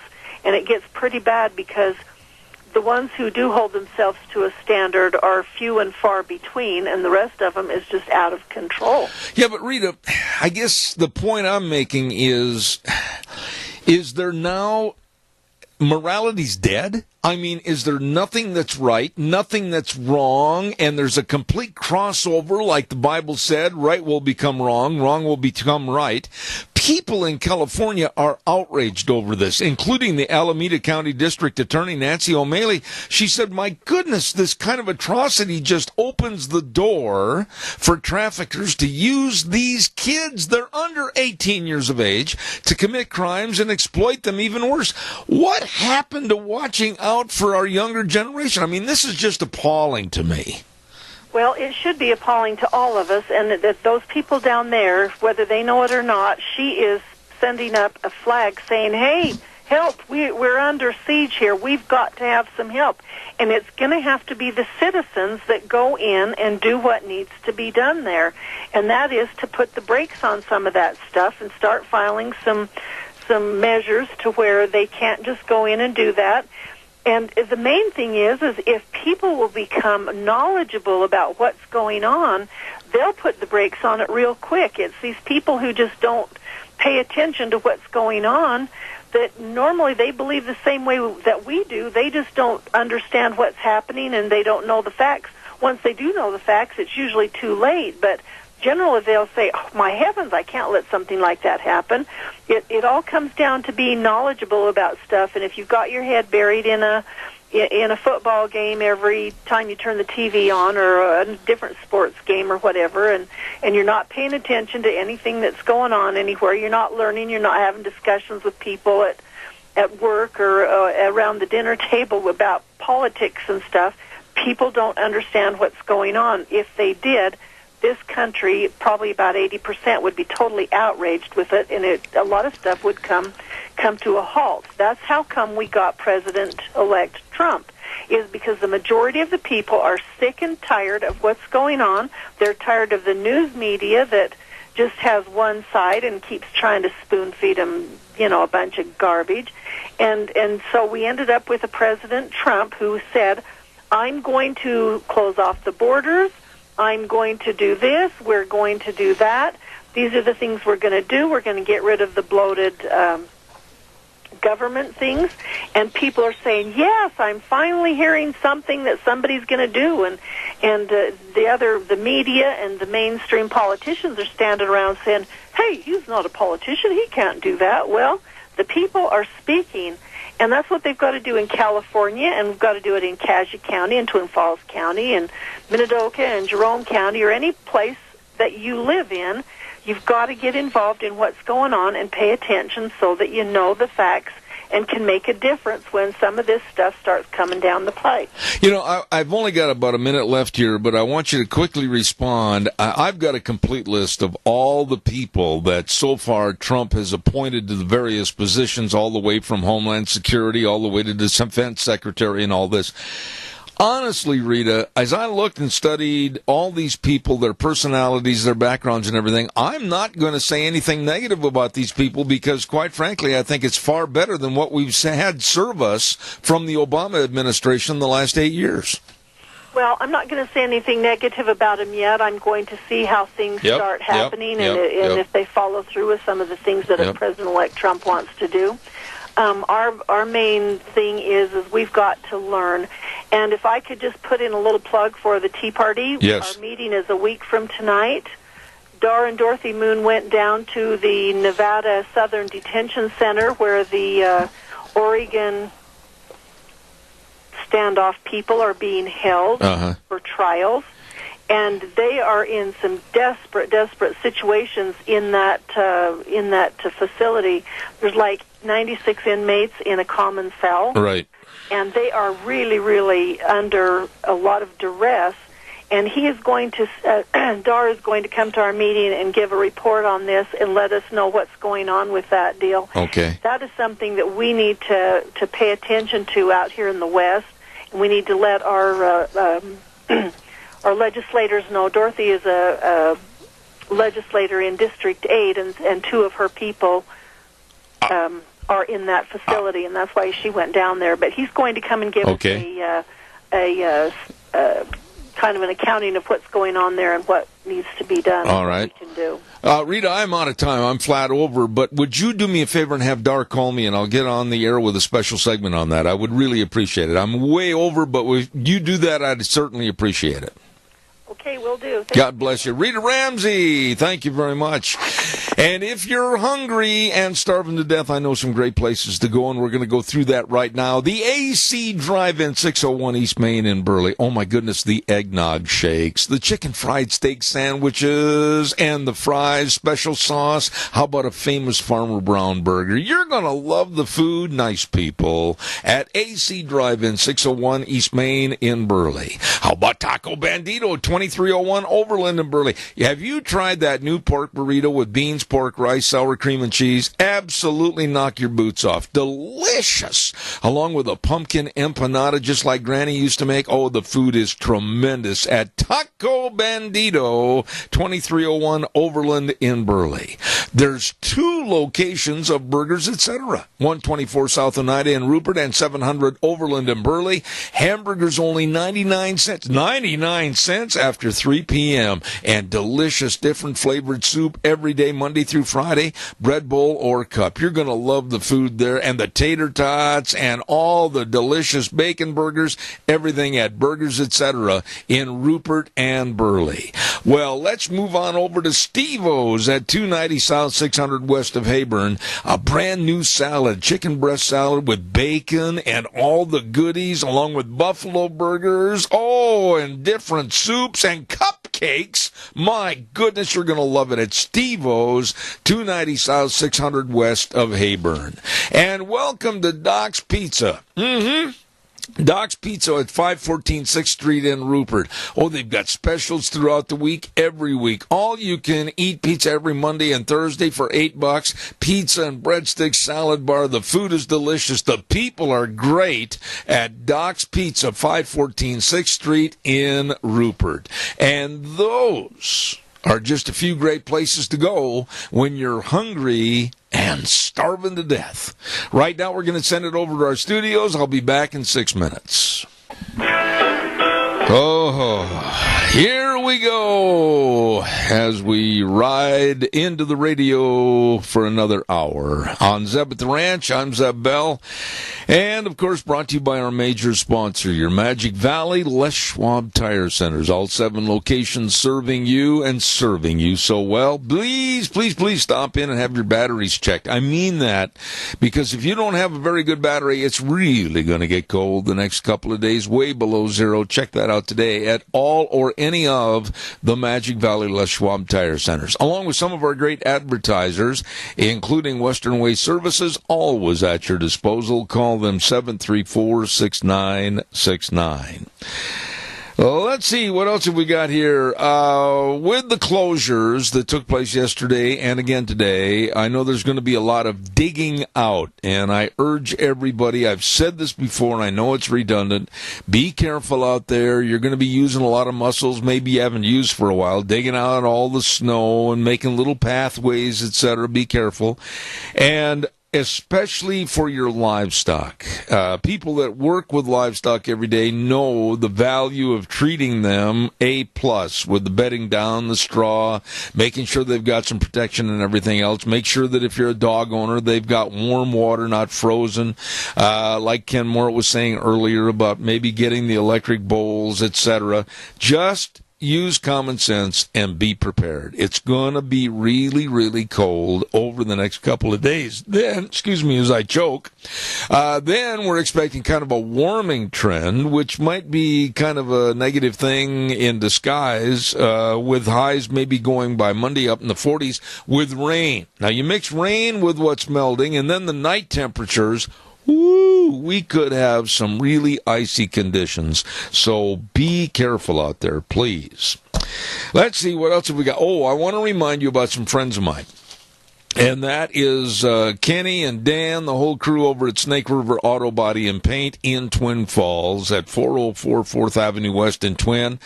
You know, you got a little ding in your pickup or your car or whatever. Listen, take it to the people that can fix everything and make it look brand spanking new. That's right, Snake River Auto Body and Paint, 734-5790. They accept all insurances, and they'll get you a great estimate and scheduled for repair. I know my friends and neighbors that have gone in there, they've said, thank you, Zeb, for telling us about Snake River Auto Body and Paint, 404 4th Avenue West in Twin Falls. Simply put, they are the best. There you go. We're going to get ready right now for Cassia County School Days, and when I say get ready, that means I want to highlight the sponsors of that segment, and we're very, very pleased to have A Child's World. And Deanne, I forgot to put all the information on this sheet. It's my fault. A Child's World at 1308 Overland in Burley, and of course, Ambulatory Surgery Center. We want to say thank you to both of them. Don't forget, at A Child's World, they've got the 5-piece suits for the boys starting at just $59.99. And they've got all the other clothing. They've got layaway available. They've got Cherokee scrubs there in the shoes, all the toys, the puzzles, and the games. And then we say thank you for just being there. Shop locally and save money at A Child's World, 1308 Overland in Burley. Along with the Ambulatory Surgery Center, it's the only place in southern Idaho that has glaucoma surgery, and life-saving colonoscopies are performed there every week. Well, you call them and find out more about how they can save you money on your outpatient surgeries. 677-8888. 677-8888. Ambulatory Surgery Center and A Child's World, bringing you school days in Cassia County. Right now, we're going to talk to the superintendent of schools for Cassia County, a very, very dear friend of mine. Good morning, Galen Smyer. How are you? I'm doing well, Zeb. Happy New Year. Happy New Year to you, my dear friend. And I know where you live, and did you have to mush the Huskies to get to your office this morning? It was a bit miserable, but when I got to the point where the road crews had been ahead of me, then the traveling was excellent. But you're right, there's still a lot of drifts and a lot of digging out going on. And people are having to contend with something that we don't often contend with to this magnitude. Absolutely. Let me ask you a couple of questions there, Galen, and I don't mean to override any of the important issues you wanted to mention this morning, but it's not an easy decision to just say no school, is it? Yeah, that's so true, Zeb. I wrote an article recently that went into the papers, but we build a school calendar, and people build their lives to a certain extent around that school calendar. So there's an expectation that we're going to be in school when we're supposed to be in school. But having said that, we also know that there are times when there are extenuating circumstances that preclude us from holding school. And inclement weather can be one of those when it gets as severe as what we saw yesterday. As many of your listeners may not know, but our school district is geographically larger than the state of Delaware. And so conditions can be very different here along the river than what they are in Malta or Oakley, right, or Albion or Almo. And so when you look outside and see what's going on there, that may not be typical for the entire county and school district. And so we look at things very carefully. Partly we're concerned about being able to get to and from school and our bus routes. And so when conditions are questionable, we'll go out and drive starting about 2:30 in the morning. And obviously it's impossible to drive all the roads.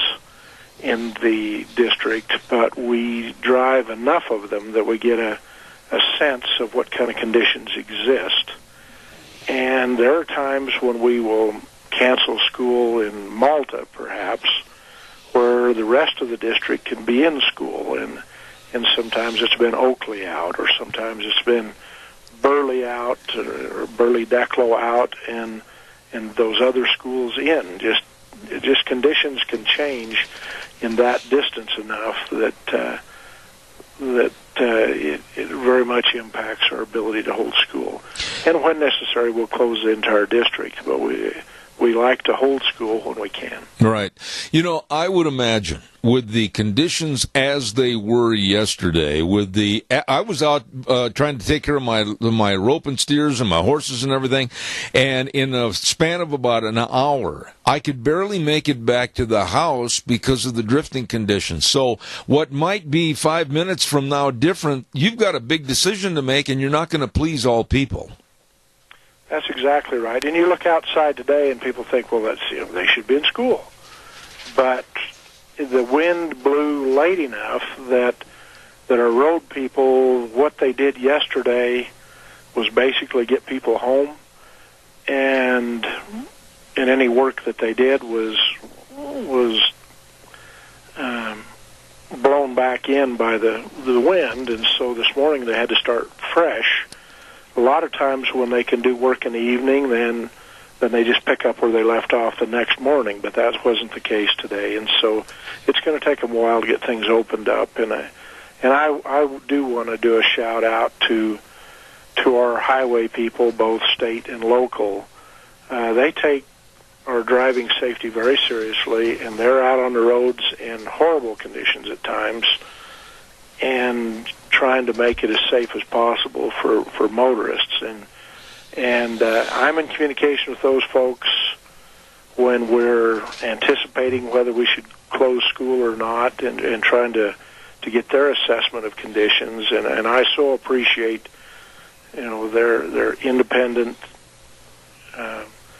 opinions on what conditions are and what they will be able to do with their crews. Sometimes they'll flat say we're not going to be able to keep up with it, right? And we think you should consider closing. Or other times they'll say, no, we're fine, and we'll get the buses in, or we'll get the buses home. And so again, I very much appreciate their dedication to all of the motoring public safety, but particularly our schools. One thing I would say, and I'm not an administrator for the Cassia County Schools, so I can say this as a private citizen, and I think it's safe to say this about all school districts, that, there'll be parents that say, well, I'm working, and now the kids are going to be home, so what am I going to do to find a babysitter and all this? But you know something? When you make a decision to not have school due to these terrible weather conditions that we have, it all boils down to the safety of the kids. Am I wrong? That's exactly right, Zeb. And the flip side of that is we have a lot of people that think we ought to be closing schools when conditions really aren't that bad. And again, they will vary from place to place. And so the majority of the students, that's kind of what we look at. And yes, there can be some adversity and some difficulty and so forth, and we just need to work through some of those things. But some people feel like we need to close school when actually we can be in school and accomplishing what we need to be there. So there's two sides of that coin. Galen, let me ask you this question. When you sit down as a board for Cassia County Schools, do you arrange for maybe 3-4 shutdown days in the school year in the curriculum so that it really doesn't affect the education process? We do build into our calendar enough days that if we had to close, that we don't have to make those up. And it varies from year to year, and as we've been able to add days back to our calendar, that we are able to create a cushion or a buffer there. It was just a couple of years ago that Oakley High School had to extend their day length because of one thing and another. They had missed enough school that we were either going to have to extend their school year or we were going to have to extend the day length in order to meet the state requirements for the time the students need to be in class. So we do build in a bit of a cushion, and typically that's 3 or 4 days. But as we've had a reduced calendar in recent years because of budget reductions, we're building that back. We're still not back to where we were in 2009, but in 2009 we typically had 5 days built into the schedule, that if we had to cancel school, we wouldn't have to make up those days. So we watch that very carefully. You know, I think it goes without saying that parents need to have somewhat of their own safety net. They need to plan for the bad weather. They need to plan for the school closures. They need to plan for the roads that are not acceptable. And they need to provide a safety net that if the schools are closed, yes, here, Aunt Martha can take care of the kids or the next door neighbor or whatever it might be. It has to be kind of a hand-in-glove situation. Wouldn't you agree? It is, and those contingencies are important. And it's just like a lot of things. If you had to immediately leave town with you and your wife to do whatever, you've got people that you could call on that could step in and take care of your livestock in your absence. The same thing needs to happen with children. And in a case of an emergency, can they go to a neighbor? Can they go to a relative? Can they? And so those contingency arrangements, if you have that set up ahead of time, and once in a while we'll send children home from school. We typically don't like to deviate from our normal school day. We like to have buses out on the roads at the time that people expect to see buses, and we like to have children going to and from school at the typical times. We worry that if we send children home early, that they might go home to a locked house. And we recently had to send Dworshak home early because of furnace problems. Well, we went to a lot of trouble to contact all the parents to make sure, either somebody was going to be at home if they rode the bus, or if somebody would come pick up the children at school. And so it's not a simple thing. It involves a lot of communication, a lot of effort, and we take all that very seriously. Galen, I've got about 3 minutes left here, and I did not mean to hoard all the conversation with my questions, but what other topics did you want to mention briefly? Well, it's just a new calendar year, and so we're halfway through the school year, and unfortunately these days of absence come at a critical time as we get to the end of the semester and the testing and everything. So we're going to be looking to make up some lost time in classes when we resume school. Our plan is to open schools tomorrow, Friday. And so, as students come back, we're going to be kind of pushing for the finish to try to get through this the remainder of this semester, which finishes up next Friday.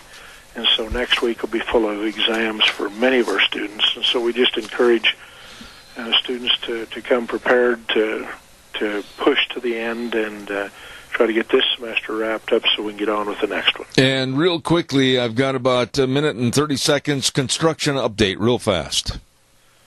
We've got a lot of things going on. If the new elementary school at Burley, John V. Evans Elementary is pretty much closed in. They're doing a lot of work there. A lot of progress being made at the Malda schools where with the additional classrooms and so forth. So that's all enclosed in. They're putting a lot of the ductwork in. Likewise, the classroom addition at Oakley Junior High School is closed in, and they're working inside there as well. And we've had groundbreaking at Declo Elementary, so we've got work going on in each of the communities. Wow, you are busy, and God's blessings to you and everybody else over at the Cassia County School System. Superintendent of Schools, Galen Smyer, thank you so much for being on the program. I look forward to having you back in the future. Very good, Zeb. Thank you so much, and have a great day. You too, sir. Thank you very much. Nice man, good friend for many, many years. Superintendent of Schools, Cassia County School District, Galen Smyer. Thank you. What are we going to do here? In just a moment, we're going to be visiting with a very dear friend of mine over at Burley Physical Therapy and Rehabilitation, and that's Nick. We're going to get him on the air shortly. Once again, outside, be careful. Outside for a duration of time, taking care of your livestock, whatever you're doing, dress accordingly. And if you're traveling someplace, please make sure in your vehicle that you've got extra clothing, you've got good workable flashlights, you've got water, all that type of thing, because please, winter conditions are really, really dangerous. Winter conditions are very prevalent right now, so be careful out there. As we go to the phone line, and a dear friend of mine, by golly, here's Nick over at Burley Physical Therapy and Rehabilitation, 1263 Bennett Avenue, Suite 2 in Burley. Good morning. What's up, Mr. Zeb? How are you, stranger that I haven't seen for a long time? No kidding. You need to get in here. We need to get working on you again and see if we can make you a little better looking at the same time. I don't know. That's a tough challenge, though. I knew you had to get your dig in first, didn't you? I always do, Zeb. I always do. Things are well. You guys buried out there in Murtaugh? You're freezing your tail off? We are, but I'll tell you what, that leads me into something that I'm sure you'd agree with me. People are going to be out shoveling snow. People are going to be out shoveling by the mailbox. People are going to be out shoveling trying to get to their barn. Watch out, be careful, because it's a great way to hurt yourself with muscles that haven't been used for a while. Wouldn't you agree? We see it all the time, and I expect a big influx of back injuries in the next few days or weeks. We see it all the time. So, yes, as you get out there, we always tell people, obviously, you got to use good body mechanics, use your knees, and move your feet, move your hips. Try not to just bend, lift a big old heavy shovel of snow and then twist and toss it to the side because you're going to trash a disc.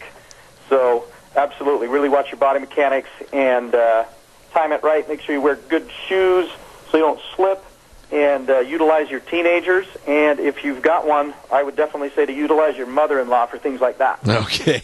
Listen, you mentioned something that nobody can help, nobody can avoid, and I saw Deanne take a terrible fall here about a week and a half ago on the ice, and yours truly, I had one that covered all 4 points of the compass. That ice is dangerous, and I'll bet you get a lot of people with injuries from ice fall. We do. Yeah, we do. We see a lot this time of year. I mean, obviously it's something that a lot of people just can't avoid. And we see tons of hip issues, back issues, and a lot of shoulder fractures and injuries this time of year because of the weather. So just like you've been kind of talking about, it's all about preparation and maybe having somebody with you to hold on to, good shoes, and being very, very proactive, getting out on the sidewalks and getting things salted down, and maybe time it right. If you don't have to go out during nasty days like yesterday, try not to. But, yeah, for sure, we're going to see a lot of injuries from that can be extremely debilitating. I had a call after the last time you were on the program, and I wanted to mention that to you for a long time. It was a young lady, and she was very interested in this question. What courses does a person have to take through the high school going into the college ranks to learn how to be a physical therapist? Well, in high school, I would suggest that it's mostly core sciences that are going to prep you for your preparatory courses in college. So lots of your anatomy and physiology, chemistry, physics, those upper-level science classes are really the core to everything. And once you get into your undergraduate studies, they're going to kind of push the same thing, but that'll give you a really good leg up, I think, going into those classes to prepare yourselves and score high. Physical therapy school is extremely competitive to get into in the doctoral programs now, so you're going to want to have that awesome GPA to prep yourself. So I would say really stick to the sciences and prepare yourself that way. Nick, when you become a physical therapist, and you've got a fantastic staff over there at Burley Physical Therapy and Rehabilitation, I mean, is it an ever-changing field? I mean, when it comes to sports medicine and the exercises and how it relates to various injuries, is it always changing and upgrading? Very much so, very much so. We do a lot of continuing education. In fact, I just got back from a really good course in Salt Lake from a big rehab guru that works out of Dr. James Andrews' office in Birmingham, Alabama. And they do a ton of research with all three levels, high school, college, and professional athletes on obviously the most up-to-date ways of rehabilitating certain types of injuries. And obviously really the big change that goes on is research and innovativeness in surgical treatment. And so we really need to stay up to date on what kinds of new surgeries are out there, and obviously the precautions and contraindications for certain things that we do post-operatively, and obviously what kind of equipment works the best, whether it's working out in the pool or doing land-based things, or how long we need to wait after surgery. But those things make a huge difference, and we definitely need to stay up to par on all of that new research. Nick, when people go to you like I did because of my injuries, etc., you do a complete qualification and evaluation, and then you, as a physical therapist, you put together the various exercises, if you will, which will best correlate to bringing that muscle back or that bone back or whatever. It takes a lot of time and study, doesn't it? It does, and we take a very proactive approach at trying to individualize our treatment plans to everybody. Just because you have a total knee replacement or a rotator cuff repair doesn't mean we're going to treat you exactly the same way as everybody else that had one, because everybody's very unique, and the anatomy is very unique. And obviously surgical approaches and timelines and diabetes and all that kinds of things that kick in that kind of slow things down or speed things up need to be taken into effect. But yes, we very much do try to customize each treatment program to fit the individual needs of that particular client. All right, now tell us, I'll give you a couple of seconds here to tell everybody, what's the easiest and best way to become familiar and acquainted with the great services over at Burley Physical Therapy and Rehabilitation?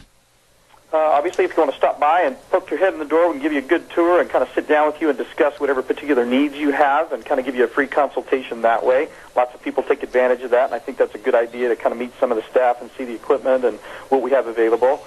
But obviously, you can give us a call at 678-1191 or get on the website at burleypt.com and should be able to answer lots of your questions.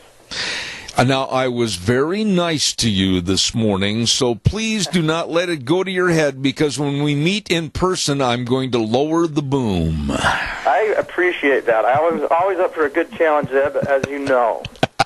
Nick Greenwell, God bless you. Burley Physical Therapy and Rehabilitation, 678-1191. Have a great one, my friend. Thanks. All right. Be good, be safe, and stay warm, Zeb. All right, buddy. I love those people over there. They do a fantastic job at Burley Physical Therapy and Rehabilitation, helping you get back to being you. There you go. We're going to send it over to our main studios, and I'll be back in about 3 minutes. And now, back to Zeb at the Ranch on AM 1230 KBAR. To reach Zeb, call 436-2244 or toll free 1-866-927-4587. And now, here is Zeb. Oh, good morning. Good morning. After this program's over, out the door we go to start shoveling snow. I'll tell you what. Hey, by the way, I want to remind you, at Lee's Furniture, Floors, and More at 459 Overland in Burley, a great big inventory crunch. Yeah, they want to clear things out and make room. That's right. They're having a clearance sale where you can save up to 75% store-wide. Are you kidding me? 75%. I love saying that, so check it out today. And they're sacrificing all the clearance items at drastically reduced prices. You'd better get into your friends and mine at Lee's Furniture, Floors, and More. 459 Overland in Burley. I mean, amazing savings. They've got carpet now up to 50% off. My goodness sakes, all the flooring. They've got mattresses galore. You'd better get in there. Lee's Furniture, Floors, and More, 459 Overland in Burley. Really, really good, folks. In a few minutes, we're going to have a young lady on the program by the name of Jeannie Mancini, I believe her name is, and talk about the March for Life. And we had to wait a few moments. She wasn't able to take it right after the 10:30 break, so we're going to call her here in just a few moments, so stand by for that. I do want to tell you another one of these absolutely idiotic, it has to be politically correct schools. Listen to this, and I'm going to talk more about this probably on Monday. There's a high school in Kentucky a brand new school called the Frederick Douglass High School, okay? And it's a high school in Kentucky that wanted to have their new mascot be a reflection of the area's history with thoroughbred racing and nearby Keeneland Racecourse and the Kentucky Derby and everything else. So they wanted to call their mascot the Frederick Douglass High School Stallions. Just so innocuous. The Stallions. Here come the Stallions of Frederick Douglass High School. Well, one person complained and said that was extremely sexist. And then this person started an online petition. I guess anybody and everybody could voice their 2 cents worth. Well, from around the country, they got 200 signatures, and it scared the school officials, and they announced that the name will be changed. You know what? Now, wait a minute. Just come on. Let's use a little common sense here. The boys and the girls at this high school and the teachers, and, they came up with this, the Stallions, and they thought that was really going to be representative of the area, the thoroughbreds that are raised in the area, the Kentucky Derby and everything else. They had a real sense of pride for the area that they lived in. And then one person started this whole mess. Diane Cahill is her name. Started a petition saying that the mascot was inappropriate because it referred to a male horse. I pause because there's so many things I would like to say, but the FCC limits me. The idiocy of what we're having allowed in this country is absolutely ridiculous. And the kids felt like they really got stomped on, and I think they did. They thought Stallion was a fine mascot, and this one person threw a monkey wrench into the whole thing. What are your thoughts? I've got a couple of minutes here. Give me a call. What in the world would be wrong with a salute to the horse industry in that area, especially in Kentucky, with all the thoroughbred racing and Keeneland Racecourse, the Kentucky Derby, everything in the Bluegrass State, the Frederick Douglass High School Stallions. Oh, my goodness, that raised an uproar. What are your thoughts? Give me a call, 436-2244. I'm going to do things a little bit different so we can make some room for our guest in a few minutes while I wait for your phone call. I'm going to go ahead with the weather forecast real quick. And the weather is being brought to everybody this half hour by Scarro's Meats. 331 North Road, Jerome, the number to call, Don Scarrow and the rest of the crew, 324-7657. And they are changing the way we eat one delicious bite at a time. I got to tell you that Don Scarrow and the crew, with all those oven-ready marinated prime ribs, oh, home run, out of the park, delicious. You got to check those out, along with all the other delicious meats at your hometown meat cutter, Scarrow Meats in Jerome. Right now, here's the lovely Gina with the weather. Here's your weather forecast for this Thursday, January 5th, and Snowpocalypse 2017 apparently dying down for the day as we are going to see some sunshine, but the thing for today is it's going to be really, really cold. Only a high of 8 under sunny skies for today. Going to be a little bit breezy. Winds out of the east right around 11 miles an hour. We are expecting an overnight low of negative 16. For tomorrow, sunny skies, high of 10, overnight low of negative 4. More clouds are going to be rolling in for Saturday. Going to be slightly breezy as well. And we are expecting some snow showers for Saturday, high of 21, overnight low of 18. For Sunday, rain and snow showers mixed, high of 34 with an overnight low of 34. And then for Monday, rain showers in the forecast, high of 41 with an overnight low of 28. That could bring along some flooding conditions, so be prepared for that. That is your weather for 7th Rain. Excellent job, Gina. Excellent job. And the weather brought to you this hour by our friends. Man, oh man, they are good. Scarro's Meats, 331 North Road, Jerome. The number to call, 324-7657. Yep. changing the way we eat one delicious bite at a time. It's true. Wheels, do we have our guest ready to go? Yes, sir, we do. She just called in. All right. Well, I appreciate it, and I am apologizing to her up front because I did not have a lot of time to do a lot of study on the subject matter this morning because it was kind of a last-minute fill-in, and I want to thank her for that. And that's Jeannie Mancini. Good morning. Did I say the name correctly? You sure did, and good morning to you. Jeannie, where are you calling from? I hope it's warmer there than it is here. We're in the high 30s here today. I'm in Washington, D.C. on 14th Street, very close to the White House. Well, I'll tell you what, we're expecting a low today of about 14 to 16 below with a lot of snow, so I'm kind of envious of you. You win. Okay. You are the president of the March for Life Education and Defense Fund. Why don't you give us a little quick review of what that means and what it is? I'd love to. So I have the honor of overseeing the March for Life, which is the world's largest pro-life peaceful demonstration. It happens every year in January in Washington, D.C., and we literally have tens of thousands that come every year, collectively millions, over the 44. This is the 44th year that we'll have the March for Life. Since it began back the year after Roe versus Wade and Doe versus Bolton were decided to protest really the human rights abuse of today, which is abortion. And so that's a big part of what we do at the March for Life. We also have a lot in the way of year-round programs, specifically education programs on the life issue, and we have a pretty robust legislative affairs program as well, so that collectively takes the voice of the marchers that are here in January to Capitol Hill every day of the year. So we're always trying to encourage them to make decisions and public policies that help to build a culture of life. You know, Jeannie, let me say this, that I am a huge supporter of what you do and what you stand for. But I want to ask you this question.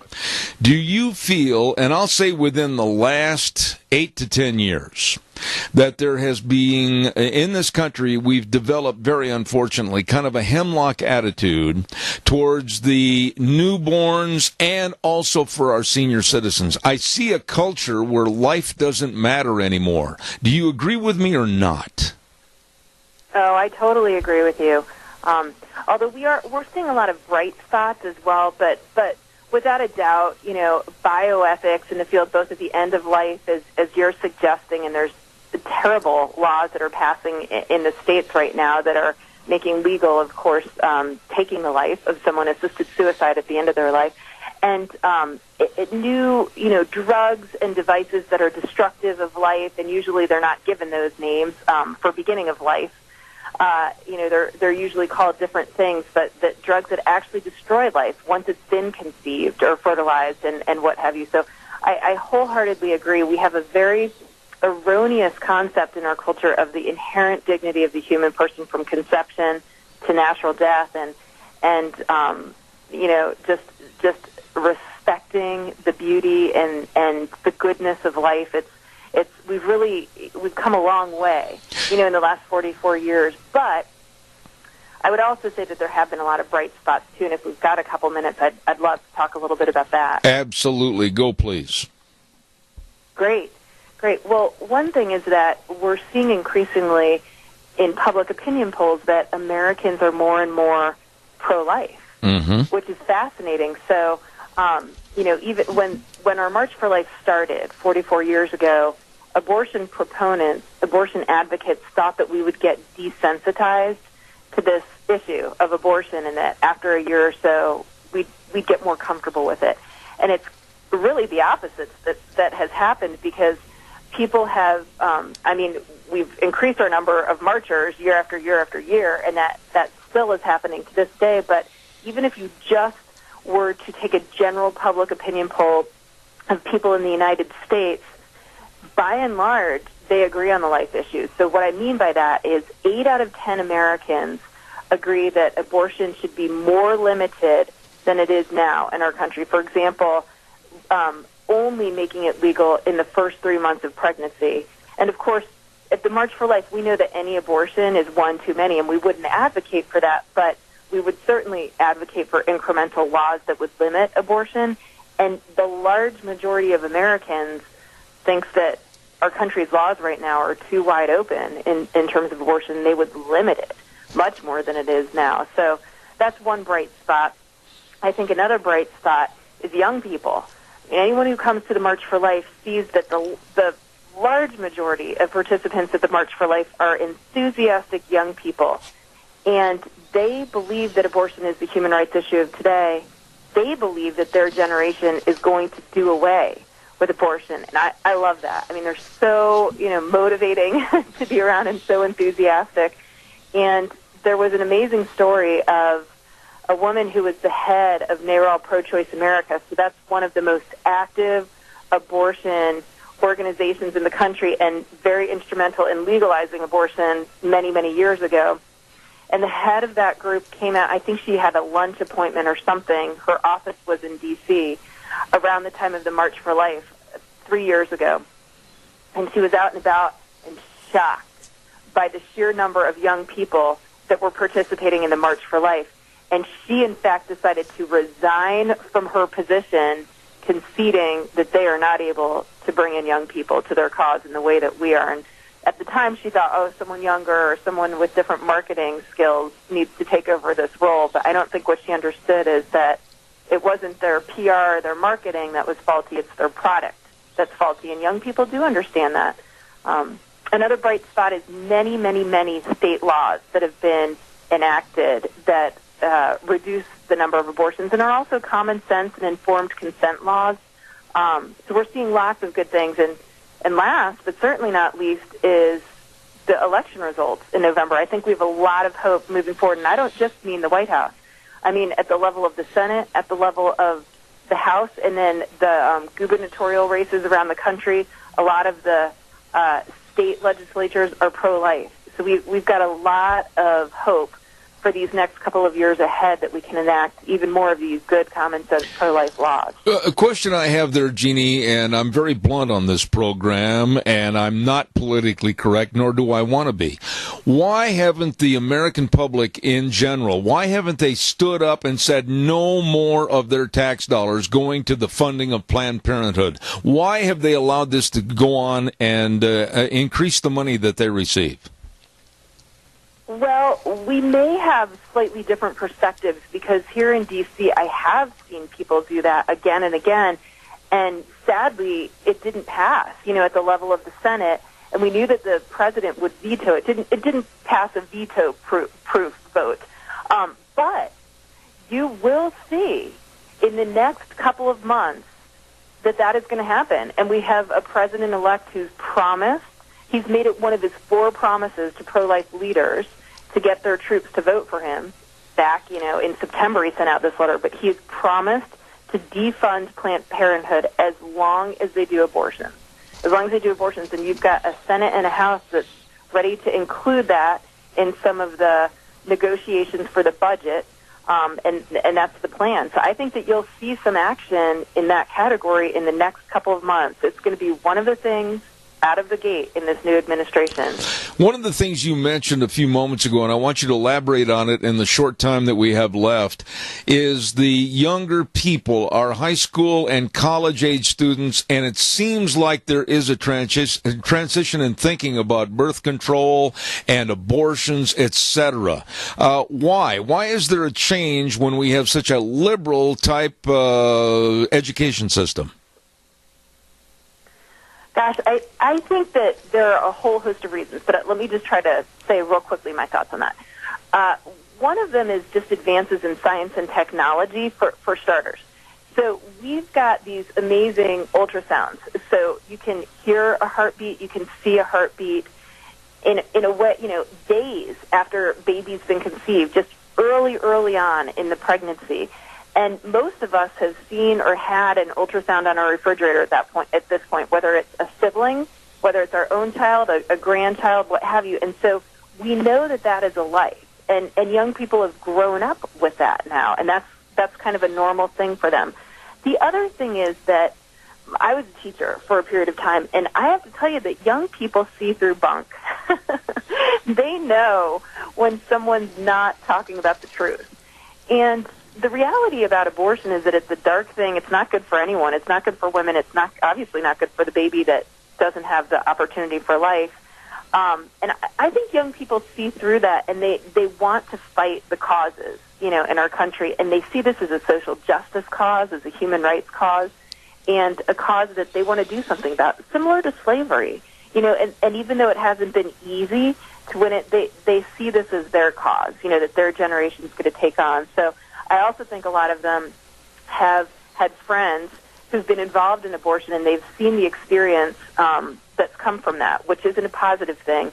And I want to say, because I'm sure that some of your listeners have been involved in some capacity or know someone who has, that there's always hope and healing for anyone who has been involved in abortion. Often what happens is once a woman has made that very sad and tragic decision, she feels that there's no hope for her deep inside, and she has to come to terms with that. And there's wonderful groups out there that help women find that healing. And so I think for all of those reasons, young people are increasingly pro-life, and they're really our best ambassadors for this issue, so to speak. Jeannie, let me ask you this. Let's talk about the parameters and what's going to happen, where, when, how people can get involved, etc. The March for Life. Give us the whole spiel about what's going to happen. Great. Well, there are a lot of details, so let me say first, check out our website, marchforlife.org, marchforlife.org. And we've got so many different resources on there, but essentially there's lots of activities around the March for Life. We've got our conference and expo the day before the March for Life here in Washington, D.C., and there's lots of information about that. Our theme this year is the power of one, how one person can make an impact in building a life. So we'll be delving into that at our conference and expo. We have our youth rally the afternoon before the March for Life, January 26th. And then the actual march itself is on Friday, January 27th on the National Mall. Press check-in begins at 10 a.m. We've got a big media tent. We've got a musical opening at 11:45 called Transform DJs, very engaging, kind of peppy group. And then from noon to 1, we have incredible speakers. And this is broadcast on C-SPAN. It's broadcast on lots of other, YouTube channels, on Facebook Live, on EWTN, and all of the major networks are there covering it, although, of course, it doesn't get the coverage that it should. But so from noon to 1 on the grounds of the Washington Monument are the actual rally. About 1 or 1:15, depending on, how things go with that rally, we kick off the actual march itself and march of Constitution, and then ultimately pass the Supreme Court and finish with testimonies of women who regret their abortion in front of the Supreme Court. Very powerful. That night, we have our 35th annual Rose Dinner, and our keynote this year is Cardinal Dolan from New York. Mm-hmm. And, there's lots of other things, too. So I would just encourage your listeners to check out our website again at marchforlife.org and follow us. We're on all of the different mediums with social media, whether that's Twitter or Instagram or Periscope. We're on all of those things. So check us out, and please engage with the hashtag #WhyWeMarch, because we want to hear people's stories about why they're pro-life and why they would come to the March for Life. You are an excellent spokesperson and president for the March of Life, and I just absolutely thank you for taking the time to come on our program. But I'm going to also extend an invitation for you to come back in the future, and we'll talk more about this. Jeannie Mancini, thank you so much. Oh, thanks so much for having me, and really appreciate your support. I'd love to come back on your show. Thank you so much. All right. Thank you. God bless. Wonderful lady right there for the March for Life, and I absolutely will have her come back on the program in the future. Thank you very much. Holy cow, we got to get our commercials in here, and I want to say thank you. Thank you to our major sponsor, your Magic Valley Les Schwab Tire Centers. I mean that, a big thank you to all 7 locations. I've been telling you they've got all your traction tires, they've got all your snow and your ice tires, they've got all your tire chains, they've got the absolute best in batteries, and I'm going to stop right there and I'm going to say it again.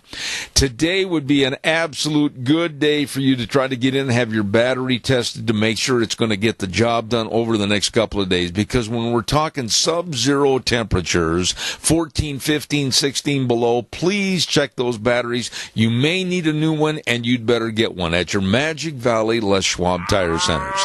The best in brake service, the best in service right there at all 7 locations. Lane and Rupert, Dave on Blue Lakes and Twin, Mike and Buell, Mike and Jerome, the Twist family in Paul, Daniel on Poline in Twin Falls, and Randy on Overland in Burley. The best, your Magic Valley Les Schwab Tire Centers. I have 1 minute left. Caller, good morning. Quickly, you're on the air.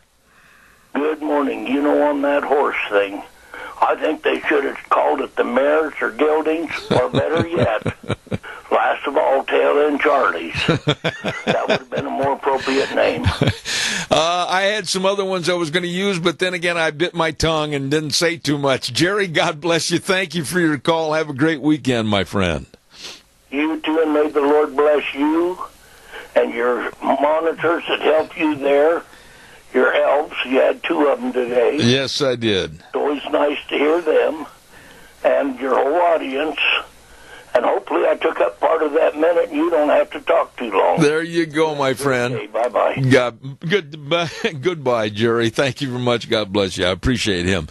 Yeah, I'm going to wrap it up for the week, and we're going to put it back in the box. And outside I go to pick up a snow shovel and start shoveling snow. I got to get my pickup out of a drift. Anyway, be careful out there, and we will see you Monday at 8:06 right here on K-Bar 1230, and then streaming live on the internet, ZebBell.com. God bless you and your family. Enjoy the weekend. We'll see you Monday. The way things were are the way things ought to be.